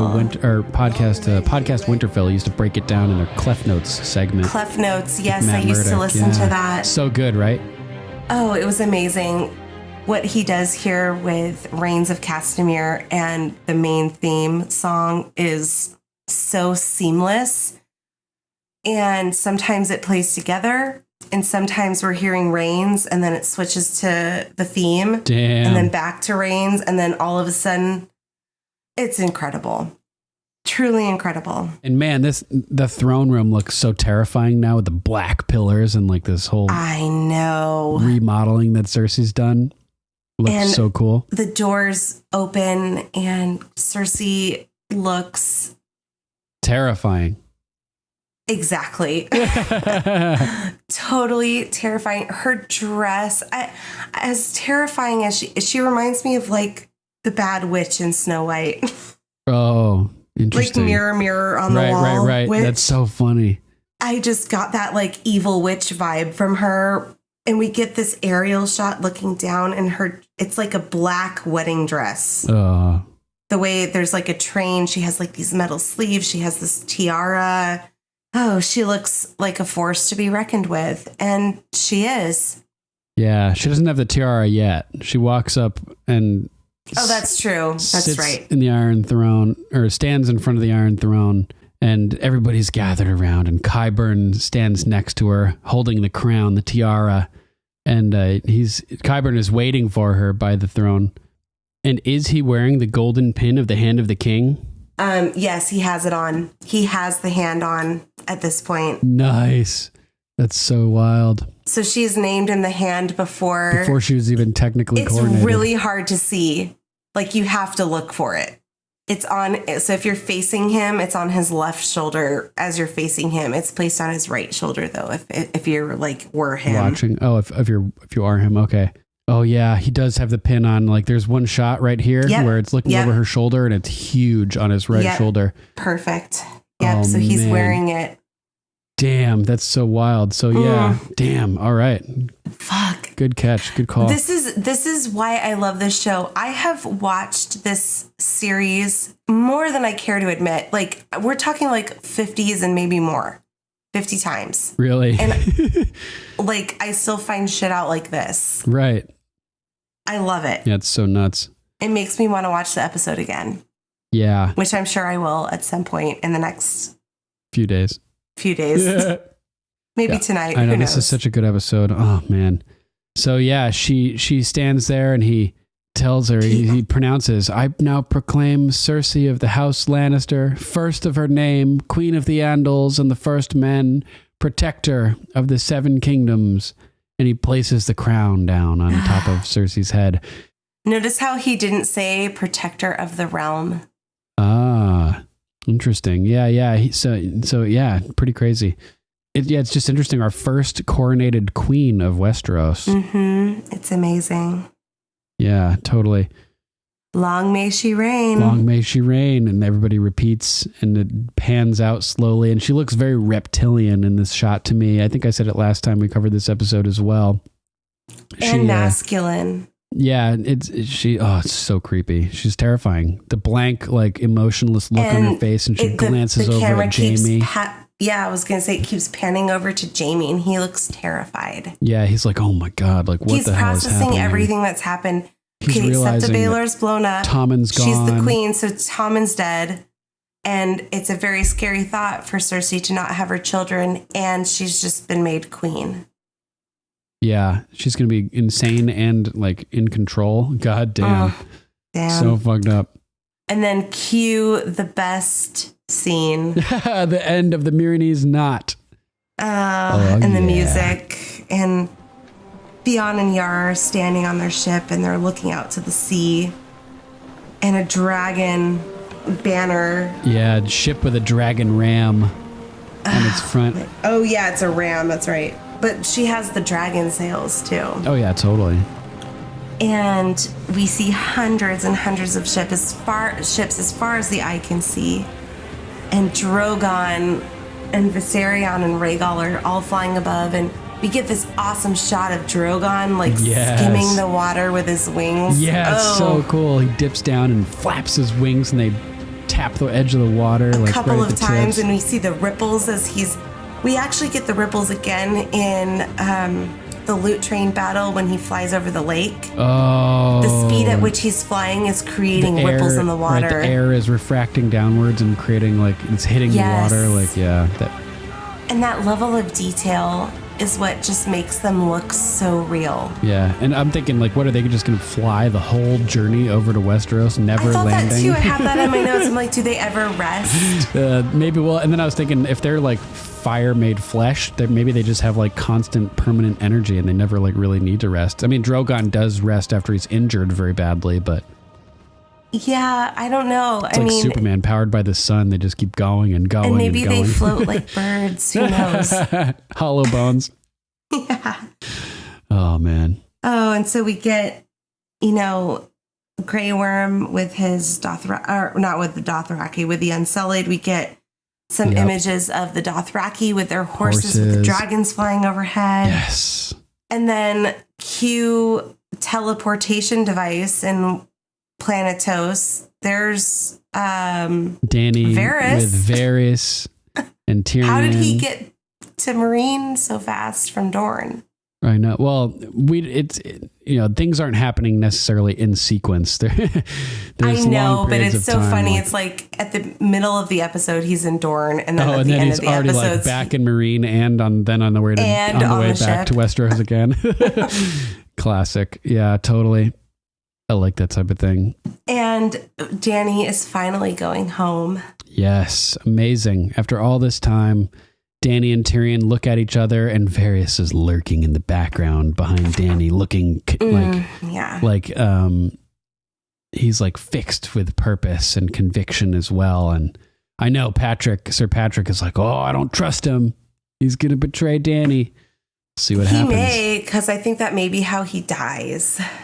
We'll see. I'm not sure how. We'll see. Melisandre says to him, "You're going to die in Westeros." Yeah, but maybe he'll die like protecting Dany or something. I mean, as far as we know, everything he's done thus far has been to protect Dany, right off the start. You know, that's true. Which could be the biggest red herring of all. Could be.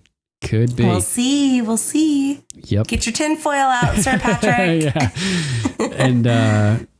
Yeah, so Dany looks out over the ocean ahead, and the dragons are flying overhead and screeching, and man, another season ends with the dragons. I have this in my notes too. No. Does every season ending end with dragons? Season 4 ends with Arya on the ship going to Braavos. That's right. Okay. With the happy music. But the dragons do tend to play a large role in the season finale, last shots. They do. For sure. They sure do. With the Misa moment and the season 1 moment. Variety of times. This one as well. Even season 7, because we end with Viserion blasting the wall open. Right. Different dragon. Then flying south. And the last thing we see is him flying south over the army of the undead. So, as far as season finales go, this is like one of the greatest of all time. We've only been talking about it for 4 hours. Yeah, so good. This is why we didn't pick a top 5. Yeah. Because it's all important. Easier just to go right through it. Nice. Do you have anything else you want to add other than it being fucking epic? No, I think that pretty much covers it. Cool. Nice. All right. Stick with us, guys. We'll be right back after a short break.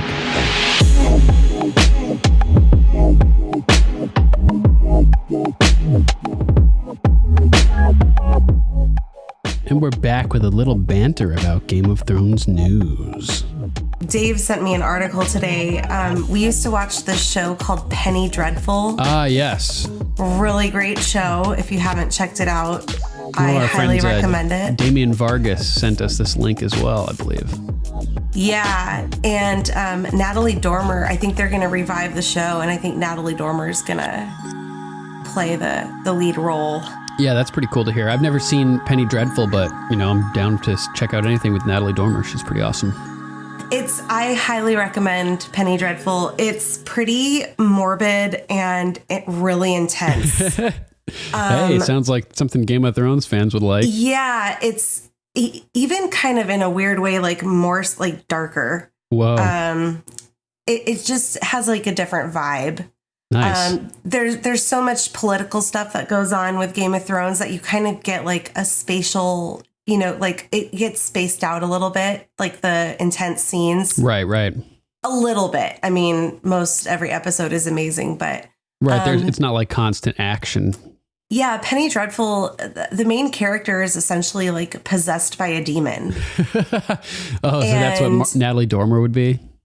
Yes, if I'm not mistaken, that's the role she would play. Or it's somebody else. Like, it's not this main character anymore. Hard to say. So I don't know if they're going to like keep the same cast, like the same characters, or just do spinoffs, because basically you have all of like Penny Dreadful books in London or England back in the earlier centuries. They were like horror stories of like Frankenstein and Jack the Ripper and werewolves and vampires. So this show like has all of that. Nice. In it. At like it's pretty intense at times. And plus you have like this whole like Catholic or like Church of England aspect to it. Christianity with Getting like kind demons. of like a Bloodborne vibe off of it for video game players might get that reference. Yeah. It's a great show, but I mean, like I can binge Game of Thrones all day long if I had the time. Mm-hmm. I don't think I could binge Penny Dreadful. No, why not? It's because it's intense. Oh, like, man, that's crazy.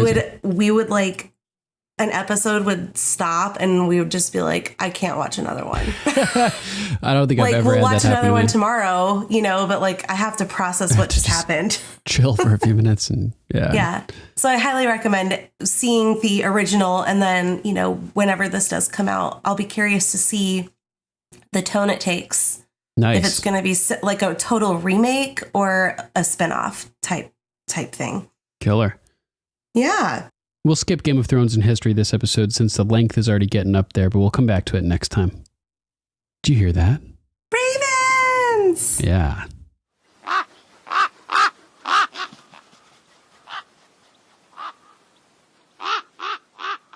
Sir Matthew of House Repp. Cersei brings the ideals of separation of church and state to Westeros. With the destruction of the Sept of Baelor, now all male lords of the great houses, when season 1 kicked off, are dead at this point. First Jon Arryn, then Robert Baratheon and Ned Stark, then Hoster Tully, Tywin Lannister, Doran Martell, Balon Greyjoy, and finally Mace Tyrell. It's fascinating. Yeah, good catch, man. It's fascinating how many of these houses are now headed by women. Yes. Go girls. Girl power. It was great to see the direwolf sigil over Winterfell again in the credits again. Yes, I noted that too, Sir Matthew. Good call, man. Yeah, I didn't notice that. It felt so good to see that. Finally. Beautiful. I love your feedback, Sir Matthew. You always bring great stuff to the table. Absolutely. Lady Sarah of House Larkham. I loved this episode. Girl, me too. Oh, yeah. Big time. Ramin Djawadi compositions are breathtaking in this episode. I couldn't agree more. Mm-hmm. This brings a new era for Westeros. A first queen, Cersei time for Westeros. All previous rulers have been male. Even though I don't like Cersei. During Cersei's coronation, the Rains of Castamere are playing and it's very dark and somber. And during Jon's coronation is triumphant and a very happy affair, unlike Cersei's coronation. Very interesting. Yes, great catch there. Serious contrasting. For sure. Yeah. And we also have that fire and ice thing going, as we talked, the lion being kind of like a fiery symbol. Yeah, and the fire surrounding the braziers at the bottom of all the pillars in the throne room. Totally. As opposed to the snow all around Winterfell. Yes. Lady Sarah continues, when Sansa and Jon are joking how long winter has taken and mentioned how Ned used to talk about winter is coming, they have a hint of sadness when that is said because they thought Ned would be there for the winter. Oh, that's true. Oh, really that's sad. true. The scene foreshadows in episode 7 of season 7, Arya and Sansa are standing in the same spot where Sansa and Jon are. I love Dany crossing the narrow sea. It was such a beautiful scene. It was breathtaking. Agreed. Yes, totally. Thanks for writing in. Yes, thank you. Lady Alicia of House Stout. Shout out to Ramin Djawadi. His music was phenomenal in this episode. Couldn't agree more. I hope someday I can make it to the concert, especially after hearing Rachel talk about it so much. Sorry, I'm obsessed. It's an obsession, okay? Varys' little birds, Qyburn's little birds are pure evil. All caps, evil. Oh, pretty sure. Disturbing. Oh yeah, super disturbing. Pretty sure when they spied for Varys, they weren't stabbing people and madly killing them. Seeing little kids stabbing an old man to death was pretty disturbing, even if it was Pycelle, LOL. Yes. Totally. Good to hear from you, Lady Alicia. Yes, thank you so much. Lady Lori of House Perkins. Hi, Lady Lori. Hey, Lady This Lori. is my favorite episodes of Game of Thrones. Yes, I think it's mine too. Yeah. It's hard for me to admit that, but I think it's my favorite. It might be mine too. So many epic moments. It's hard to pick just one, but damn, the intro was so intense. Right? That whole sequence is just like nuts. Yes, the music is gut-wrenching. It builds and builds until you feel like you can't breathe. Yep. Yes, absolutely. Claustrophobic, chaotic, just tension in the air, dissonance in your ears. Oh, it causes so much feeling. Stress and yeah. This is my favorite score of the show. Same it is here. the first time we hear the piano, so I already knew something was different. That is a great catch. I forgot to mention that. Yep. It is the first time we hear a piano. Yeah, very interesting. I didn't think anything would top Battle of the Bastards, but Winds of Winter absolutely did. Back to back, too. Like those 2 episodes in a row, hands down, are the best 2 episodes in a row of Game of Thrones. I think about that. Those have to be like the 2 best back-to-back episodes. Oh, hands down. Back to back for sure. Right? Yes. Up until season 8, we will see. But yeah. I didn't see Tommen's death coming. The look Jaime gives Cersei, mad queen indeed, for sure. I didn't see Jon Snow becoming king in the north. And Dany is finally on her way to Westeros after all these years. Best season finale ever. Hands down. I can't wait to hear your thoughts. Oh, yes. And Lady Mormont's speech. You refused the call. House Mormont was there. House Mormont remembers. The North remembers. We know no king but the king in the North whose name is Stark. Yeah. I don't care if he's a bastard. Ned Stark's blood runs through his veins. He is my king from this day until his last day. Yeah. Chills, clapping emojis. Chills. Yes. Thank you so much for writing in. Definitely. Good to hear from you, Lady Lori. Yes, thank you for writing. Lord Johnny of House Store. Hands down, top 3 episodes ever on this show. It's the best, and the music is awesome to listen to, even without being on the show. Yes, you can power lift to it, people. Try it out. You can do anything. Yeah, it's such good music. Do anything. Take a walk and listen to Game of Thrones. Yep. Lord Nick of House Wiccans. What the fuck happened to Cersei? She had something resembling a heart in season 2. A few moments where she could almost be accused of being kind to Sansa. Shows pain and despair for birthing a monster. Seems to somewhat disapprove of finding enjoyment in sadistic cruelty. Now she is the monster. Agreed. Hello, Duncan and Rachel. It's Zach with feedback for The Winds of Winter. Quite possibly the best episode of television ever made. Game of Thrones has some outstanding episodes, but I think this might be the best of all. It starts with the best opening of any episode of TV by far. The Light of the Seven, the musical score that Ramin Djawadi came up with, is fantastic. I'm so jealous of Lady Rachel having been to see the Game of Thrones music experience. I desperately want to go see that. But this song and the way it plays out over some 15 minutes and 30 seconds from the very beginning of the episode all the way up until when the wildfire explodes underneath Septa Baelor is just the way the music starts and stops. It ebbs and flows. It's mostly piano and some light strings for a long time, and then the choral voices and that kind of angelic sound, they come in when Pycelle is in the laboratory with Qyburn, and then the strings start coming in real hard when towards the end of Qyburn's conversation, and that one girl pulls out her knife, and then the organ comes in when Lancel gets shanked in the catacombs down underneath the city. The organ comes in and creates this really spooky kind of a sound and feel, and just the piano throughout is amazing. I believe somewhere I heard Ramin Djawadi say this was the first time he used the piano in the music for Game of Thrones, which it shows the viewer through the music that this is a very important sequence, even at the very beginning when it starts with the piano as the doors first open in the Sept of Baelor. So anyway, that opening is fantastic. I love this episode because we get so many great moments, so many great characters. How can you top it? Davos Fury with Melisandre it's beyond palpable. Liam Cunningham acts that scene, absolutely fantastic.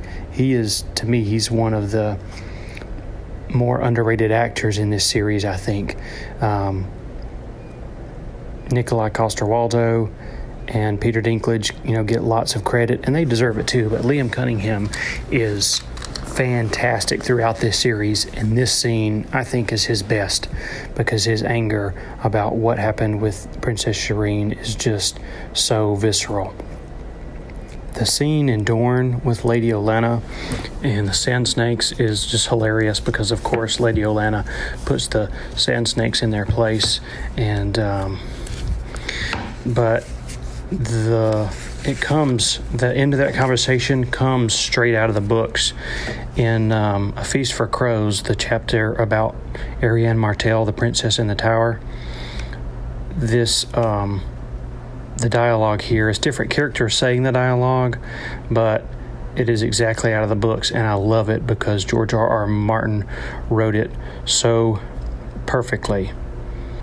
It's between Arianne Martell and Princess Duran. He's still alive at this point. And, the storyline is so much different with what happens in Dorne in the books versus the show. But Arianne Martell is trying to figure out the plots and plans that Prince Doran has put in place.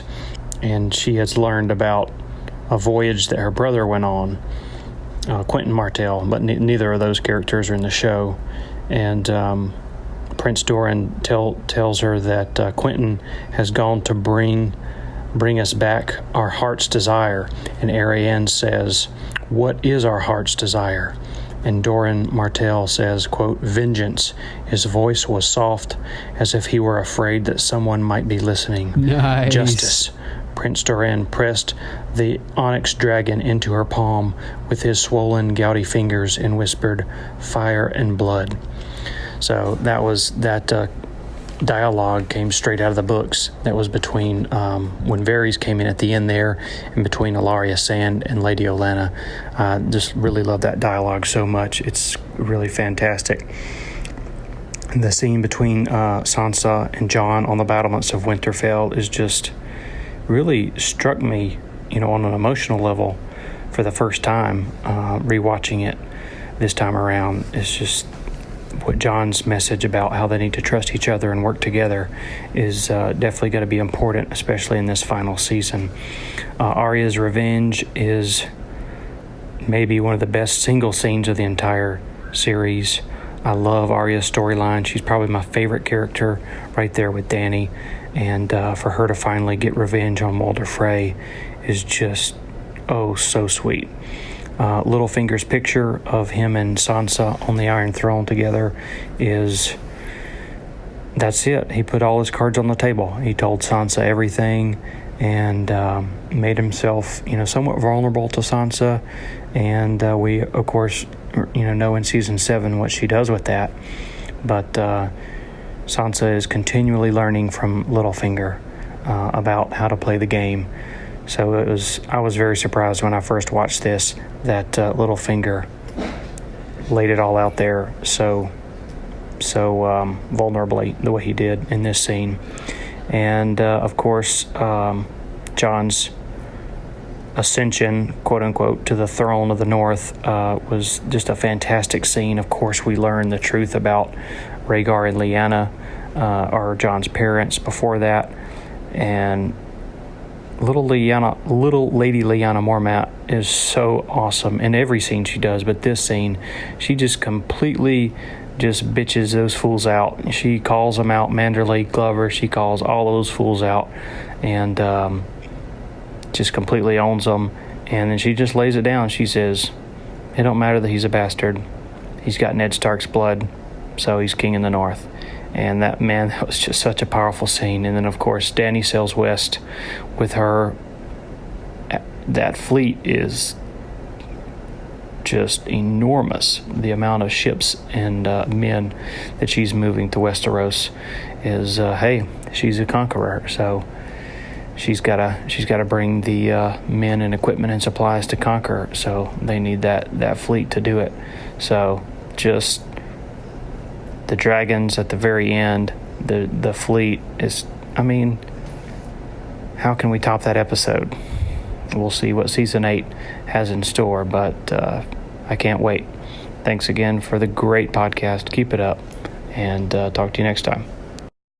Thanks, Zach. It's so nice to hear from you. I know you've probably been busy with your newborn daughter. Yeah, congratulations. Congrats. Again. She's beautiful. Emmy. Oh, we love seeing pictures of your beautiful little baby Emma Lynn. Yes, Emmy. What a great name. Emmy Grace. Yeah. Emma Lynn. So beautiful. Congratulations again. She's truly perfect. Thanks, everybody, for writing in. Yes, thank you.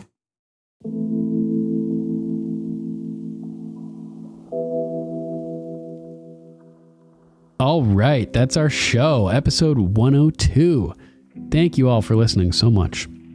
Yes, thanks, guys. And seriously, Duncan, I know we've been talking via text, but you've put so much time and effort into Game of Microphones since the hiatus, and you've done such an amazing job, and I'm so proud of you and us for being really close to being caught up in time for the season 8 premiere. Thanks. Yes, I'm super excited, and I'm really proud of both of us as well. And you couldn't have done it without much you. Work.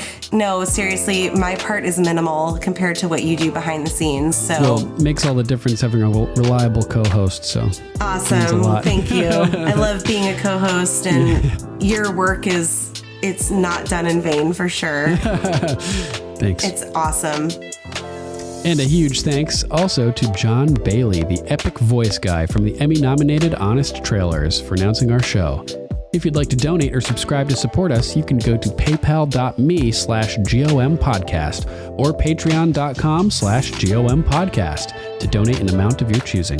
There are links to both at gameofmicrophones.com. Doing some online shopping? Go to gameofmicrophones.com and click on our link to Amazon. As an Amazon associate, we earn from qualifying purchases. Any contribution you make helps, and you can help secure the continued existence of Game of Microphones. We'd like to thank our patrons, Sir Matthew of House Repp, Lady Lucy of House Roberts, Lady Candace of House Tews, Lady Teri of House Theodore, Lord Jeff of House Allen, Sirenicide, Lord John of House Grilz, and Luke, the Low Duke. Thank you guys so much for your support. We love you. And make sure to check out Sirenicide, the serialized horror drama podcast featuring me and Archmaester Stitches. Go to sirenicide.com and download it wherever you get your podcasts. We also want to give a huge thanks to Lady Lisa of House Sky, Pie Romancer. She's been monumental behind the scenes working to get our website, gameofmicrophones.com, up and running. She's also a fantastic artist. Primo. I have to shout out to her book. Justin loves it. He pulls it out of the book bin every time and thumbs through it and talks about her drawings and asks questions. And it's a great way to teach your young children how to be accepting and tolerant and understand that about maybe some people that they come across in their lives that, don't look the way most people do, and how to approach that situation. It's absolutely wonderful. I love that concept. Yeah, it's a really great book. It's called The People You May See, and it's available now on Amazon.com. You can check all of her work out at fineartsbylisa.com. She's also on Instagram and Facebook /fineartsbylisa. Thanks, Lady Lisa. We love you. Next episode, we'll be covering Season 7, Episode 1, Dragonstone. Oh my God. Yeah. Give it a watch and send us your thoughts. We'd love to read them on our show. If you'd like to call, you can always call us at 813-JOFFREY. That's 813-563-3739. If you would like to write in, you can email us at ravens@gameofmicrophones.com. Check out our Facebook page at facebook.com/GOMPodcast. Slap. You can also listen to Game of Microphones on YouTube, BitChute, and Steam It. Just search for Game of Microphones to find our channel. Likes, comments, and shares are also appreciated. We're also on Twitter, Instagram, Gab, and Minds at GOMPodcast. And we're on Tumblr too at Game of Microphones. All right, that's our show. Thanks for listening.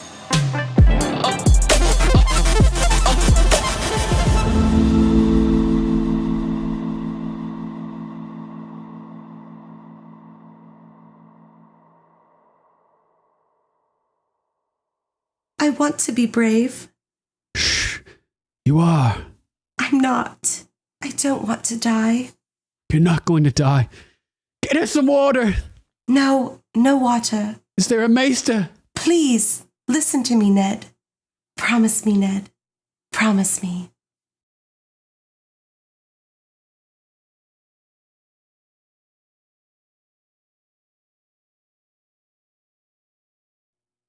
That was awesome. Literally, I had almost 18 aspects of this episode that I wanted in my top 5. I just gave up. Why aren't you wearing a stag? Well, he is wearing the staghorn helmet. That's true. Helmet, The crown. Yeah. Helmet. Lancel's cronies gather Loras to his feet. Yeah. And start bringing him out. We see Lancel like, wow. So it's hilariously here. Pycelle is doing what he's normally doing, having sex with hookers, right? And that's one of the biggest disasters about this whole thing is that this poor lady never gets paid the money that she's owed. Pycelle, you dirty rat. Yeah. So Loras is like, no, I'm not ready to stand trial. We don't need that shit. I'm going to confess. You've broken me into a million pieces. Yeah, he's just like destroyed. He's I just want to get this over with. I don't care if you carve some weird symbol in my face. I just want to get out of here. Yeah. Someone walks into the room. You hear thump, thump, thump. And you know it's Sir Gregor. Yeah, we know those footsteps. Just by those footsteps. And with the reveal, like you mentioned just now, of them being little birds a few episodes ago, now every time we see a little kid, we're like, ooh, something's going on here. Yeah. Yeah. And she does name Qyburn her hand, doesn't she? Yes, she does. Yeah, so like you said, right-hand man, there you go. Yeah. Oh, definitely. Yeah, he's just like, Grand Maester, I bear you no ill will, please forgive me if you can. And I'm like, fuck, creepy Qyburn, man. They don't call him that for no reason. He's so creepy. He's definitely creepy. Yeah, so Pycelle kind of like realizes the fix is in. And he turns around and unexpectedly, it's a little kid holding a knife. I know. It's so disturbing. Yeah, I can't even. So creepy. And it's like you said at the Battle of Hardhome, like with those little kids, a similar type vibe, very similar. And then it goes down. Back to Lancel. Yeah. And he finds this tunnel and he's like, what the hell is this madness?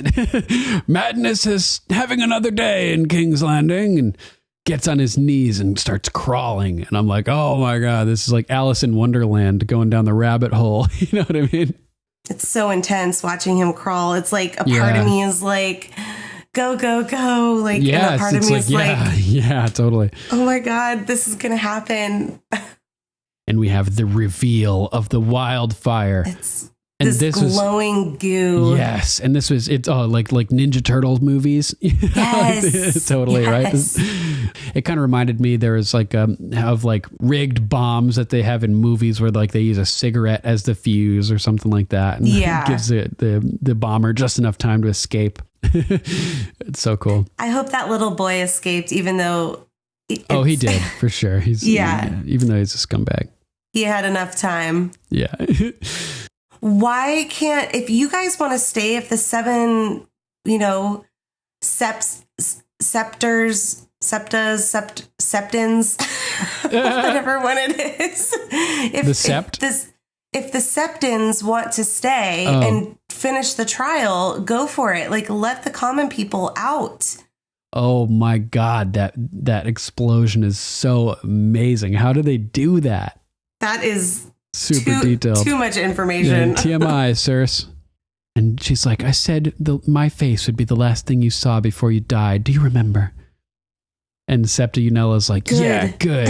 I'm ready to die, bitch. You know, I'm ready to meet the gods. And Cersei's like, what? No, not right now. You have days to go, girlfriend. I'm going to torture you for a bit. Oh, yeah. That jump out of the window was sort of telegraphed as the camera lingers. And then Tommen walks back into frame and steadfastly, never wavering, steps right up into that window and just drops right down. And now there's a whole new meaning to the name King's Landing. Oh my God, that's awful. Too soon? Too soon.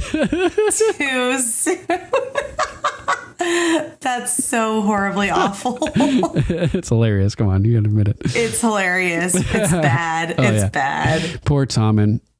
He's so proud. He's like, I got River Run back. And it's like, no, you didn't. The Lannisters did, but we'll get there. Well, she doesn't want me, dude. She wants her golden fingers up her twat. Classic line. Brahm's always got to say something like off the chain, you know? And with a pot stack of gold. Coins. Yeah. The only thing that makes her, that reins her in is that has a glimmer of a soul. Yeah. One redeemable trait, and now it's gone. That anchor has been eliminated and she's just adrift. So fucked up. Well, her fuse has been lit. Yes. I mean, yeah, big time. It's over now. I mean, because Tommen has to look like Oberyn right now. You know what I mean? Maybe worse. Like he nosedived. Yeah. And what are your thoughts about concerning the funeral? There's no Sept of Baelor. Yeah, that's crazy. Just how the Sept is no longer an option. Like that's nuts. And think about that. Like all the Targaryen burials there, they're all blown up. It's like all that history is gone. Yeah, it's crazy. So, damn, that whole thing was crazy, huh?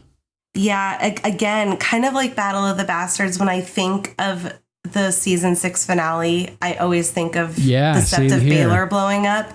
Totally. And it's hard to remember, like, we get a lot of other really good stuff here. Tower of Joy, for instance. Tower of Joy, we get Tyrion being named Hand of the King. Oh my God. We get Sam, he's at the Citadel. That's where we are next. Yeah. I mean, oh my God. God, what the fuck? Dany goes home. She finally leaves Marine. Right. I mean, like, this episode is so insane. Coming up on Game of Microphones. Yeah, pretty crazy. So like you said, we're at the Citadel next, right? And Sam gets there in time to see the White Ravens be released. Oh, snap. That's what that was. Yes, those are all the White Ravens going out to all the houses, because we get one up at Winterfell, that a White Raven arrived from the Citadel, that winter is here. Winter is here, motherfuckers. So we get to the front desk of the Citadel and we get the guy with his spectacles. Oh my God. Does that guy not look like an owl? Like the wise old owl or or something like. And he finally like places it in his hand and the guy snatches it away. What a dick. This is irregular. Well, I suppose life is irregular. And so he goes, come on, like, follow me this way. In the meantime, you can use the library. Yeah, and Sam is like, oh my. Oh my. And needs to change his pants before he continues, because this is like Sam's ultimate dream, is like having access to the Citadel library. Yes. Oh my God. It's every reader's dream, I'm sure. Yeah. And Davos is about to lose his shit. No. We cut into the dining hall and Jon Snow's hanging out with Melisandre. What is up with that? That's so weird. I know. Like he's lurking, moping in the room alone probably, and she probably found him because she's like obsessed with him and everything. That's what I imagine happened. How they got to be together in that room at that time. Yeah. And he's moping as usual. Davos storms in and tosses the charred stag statuette over to Melisandre. And she catches it. Yeah, she does. And even though she's super old, yeah, she's still got that hand-eye coordination.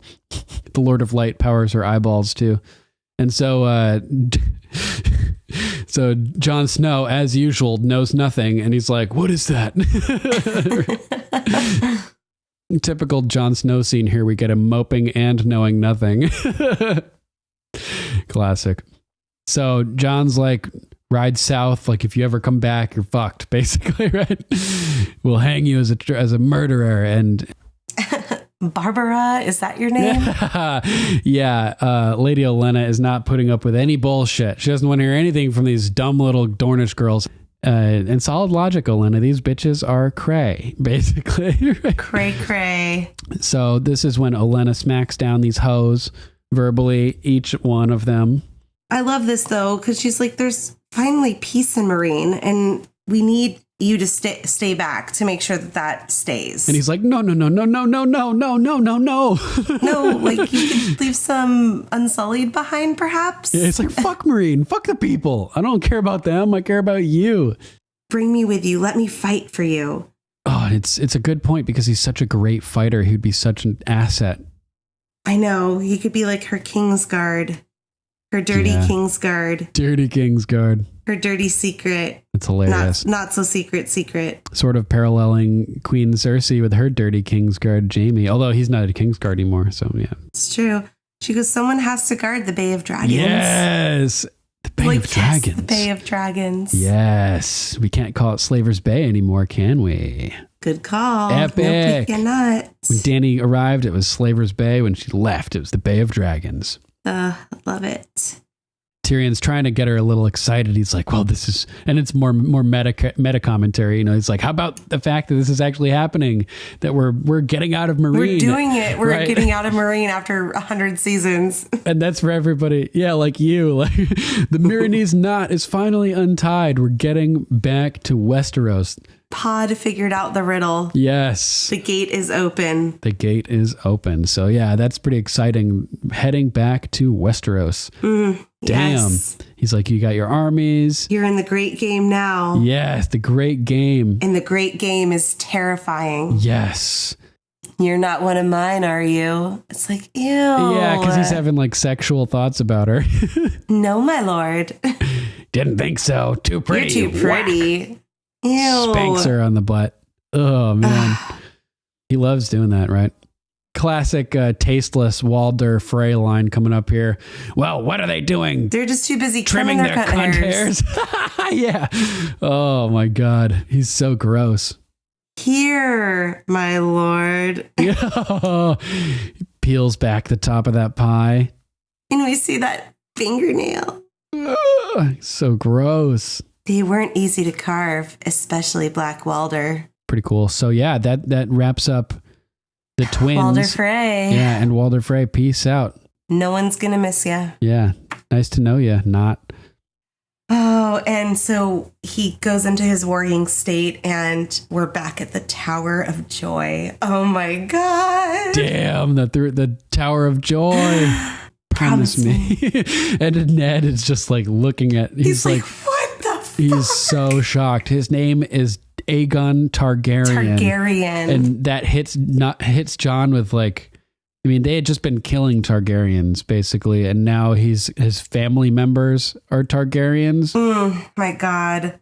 The look of shock and disbelief on that actor's face is so tangible and realistic. Oh my God, that baby looks so much like Kit Harington. I know, it's ridiculous.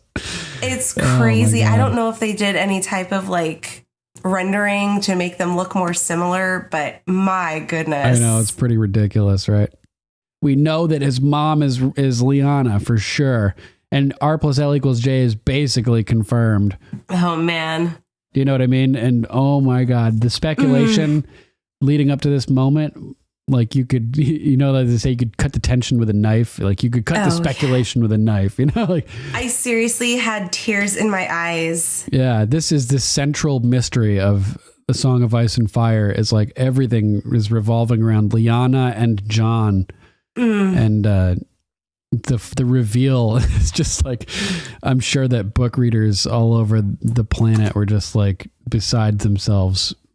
Oh man. And yeah, that's funny that Bran tells Sam that Jon would be a sand because he missed what Lyanna said. He didn't catch his name. It takes a rewatch basically for Bran. He's got to return to the memory.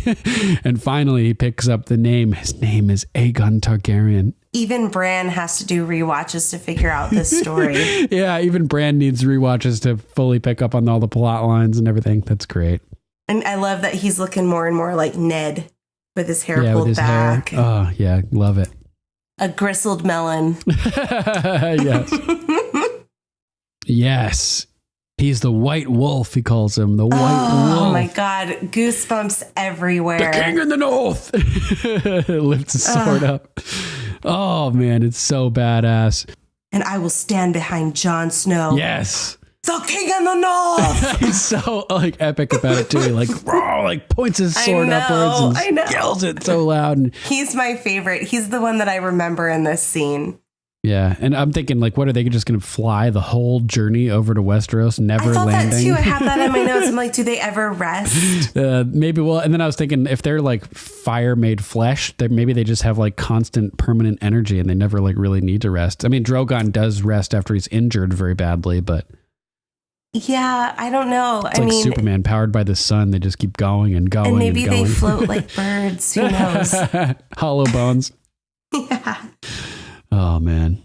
You refused the call. House Mormont was there. House Mormont remembers. The North remembers.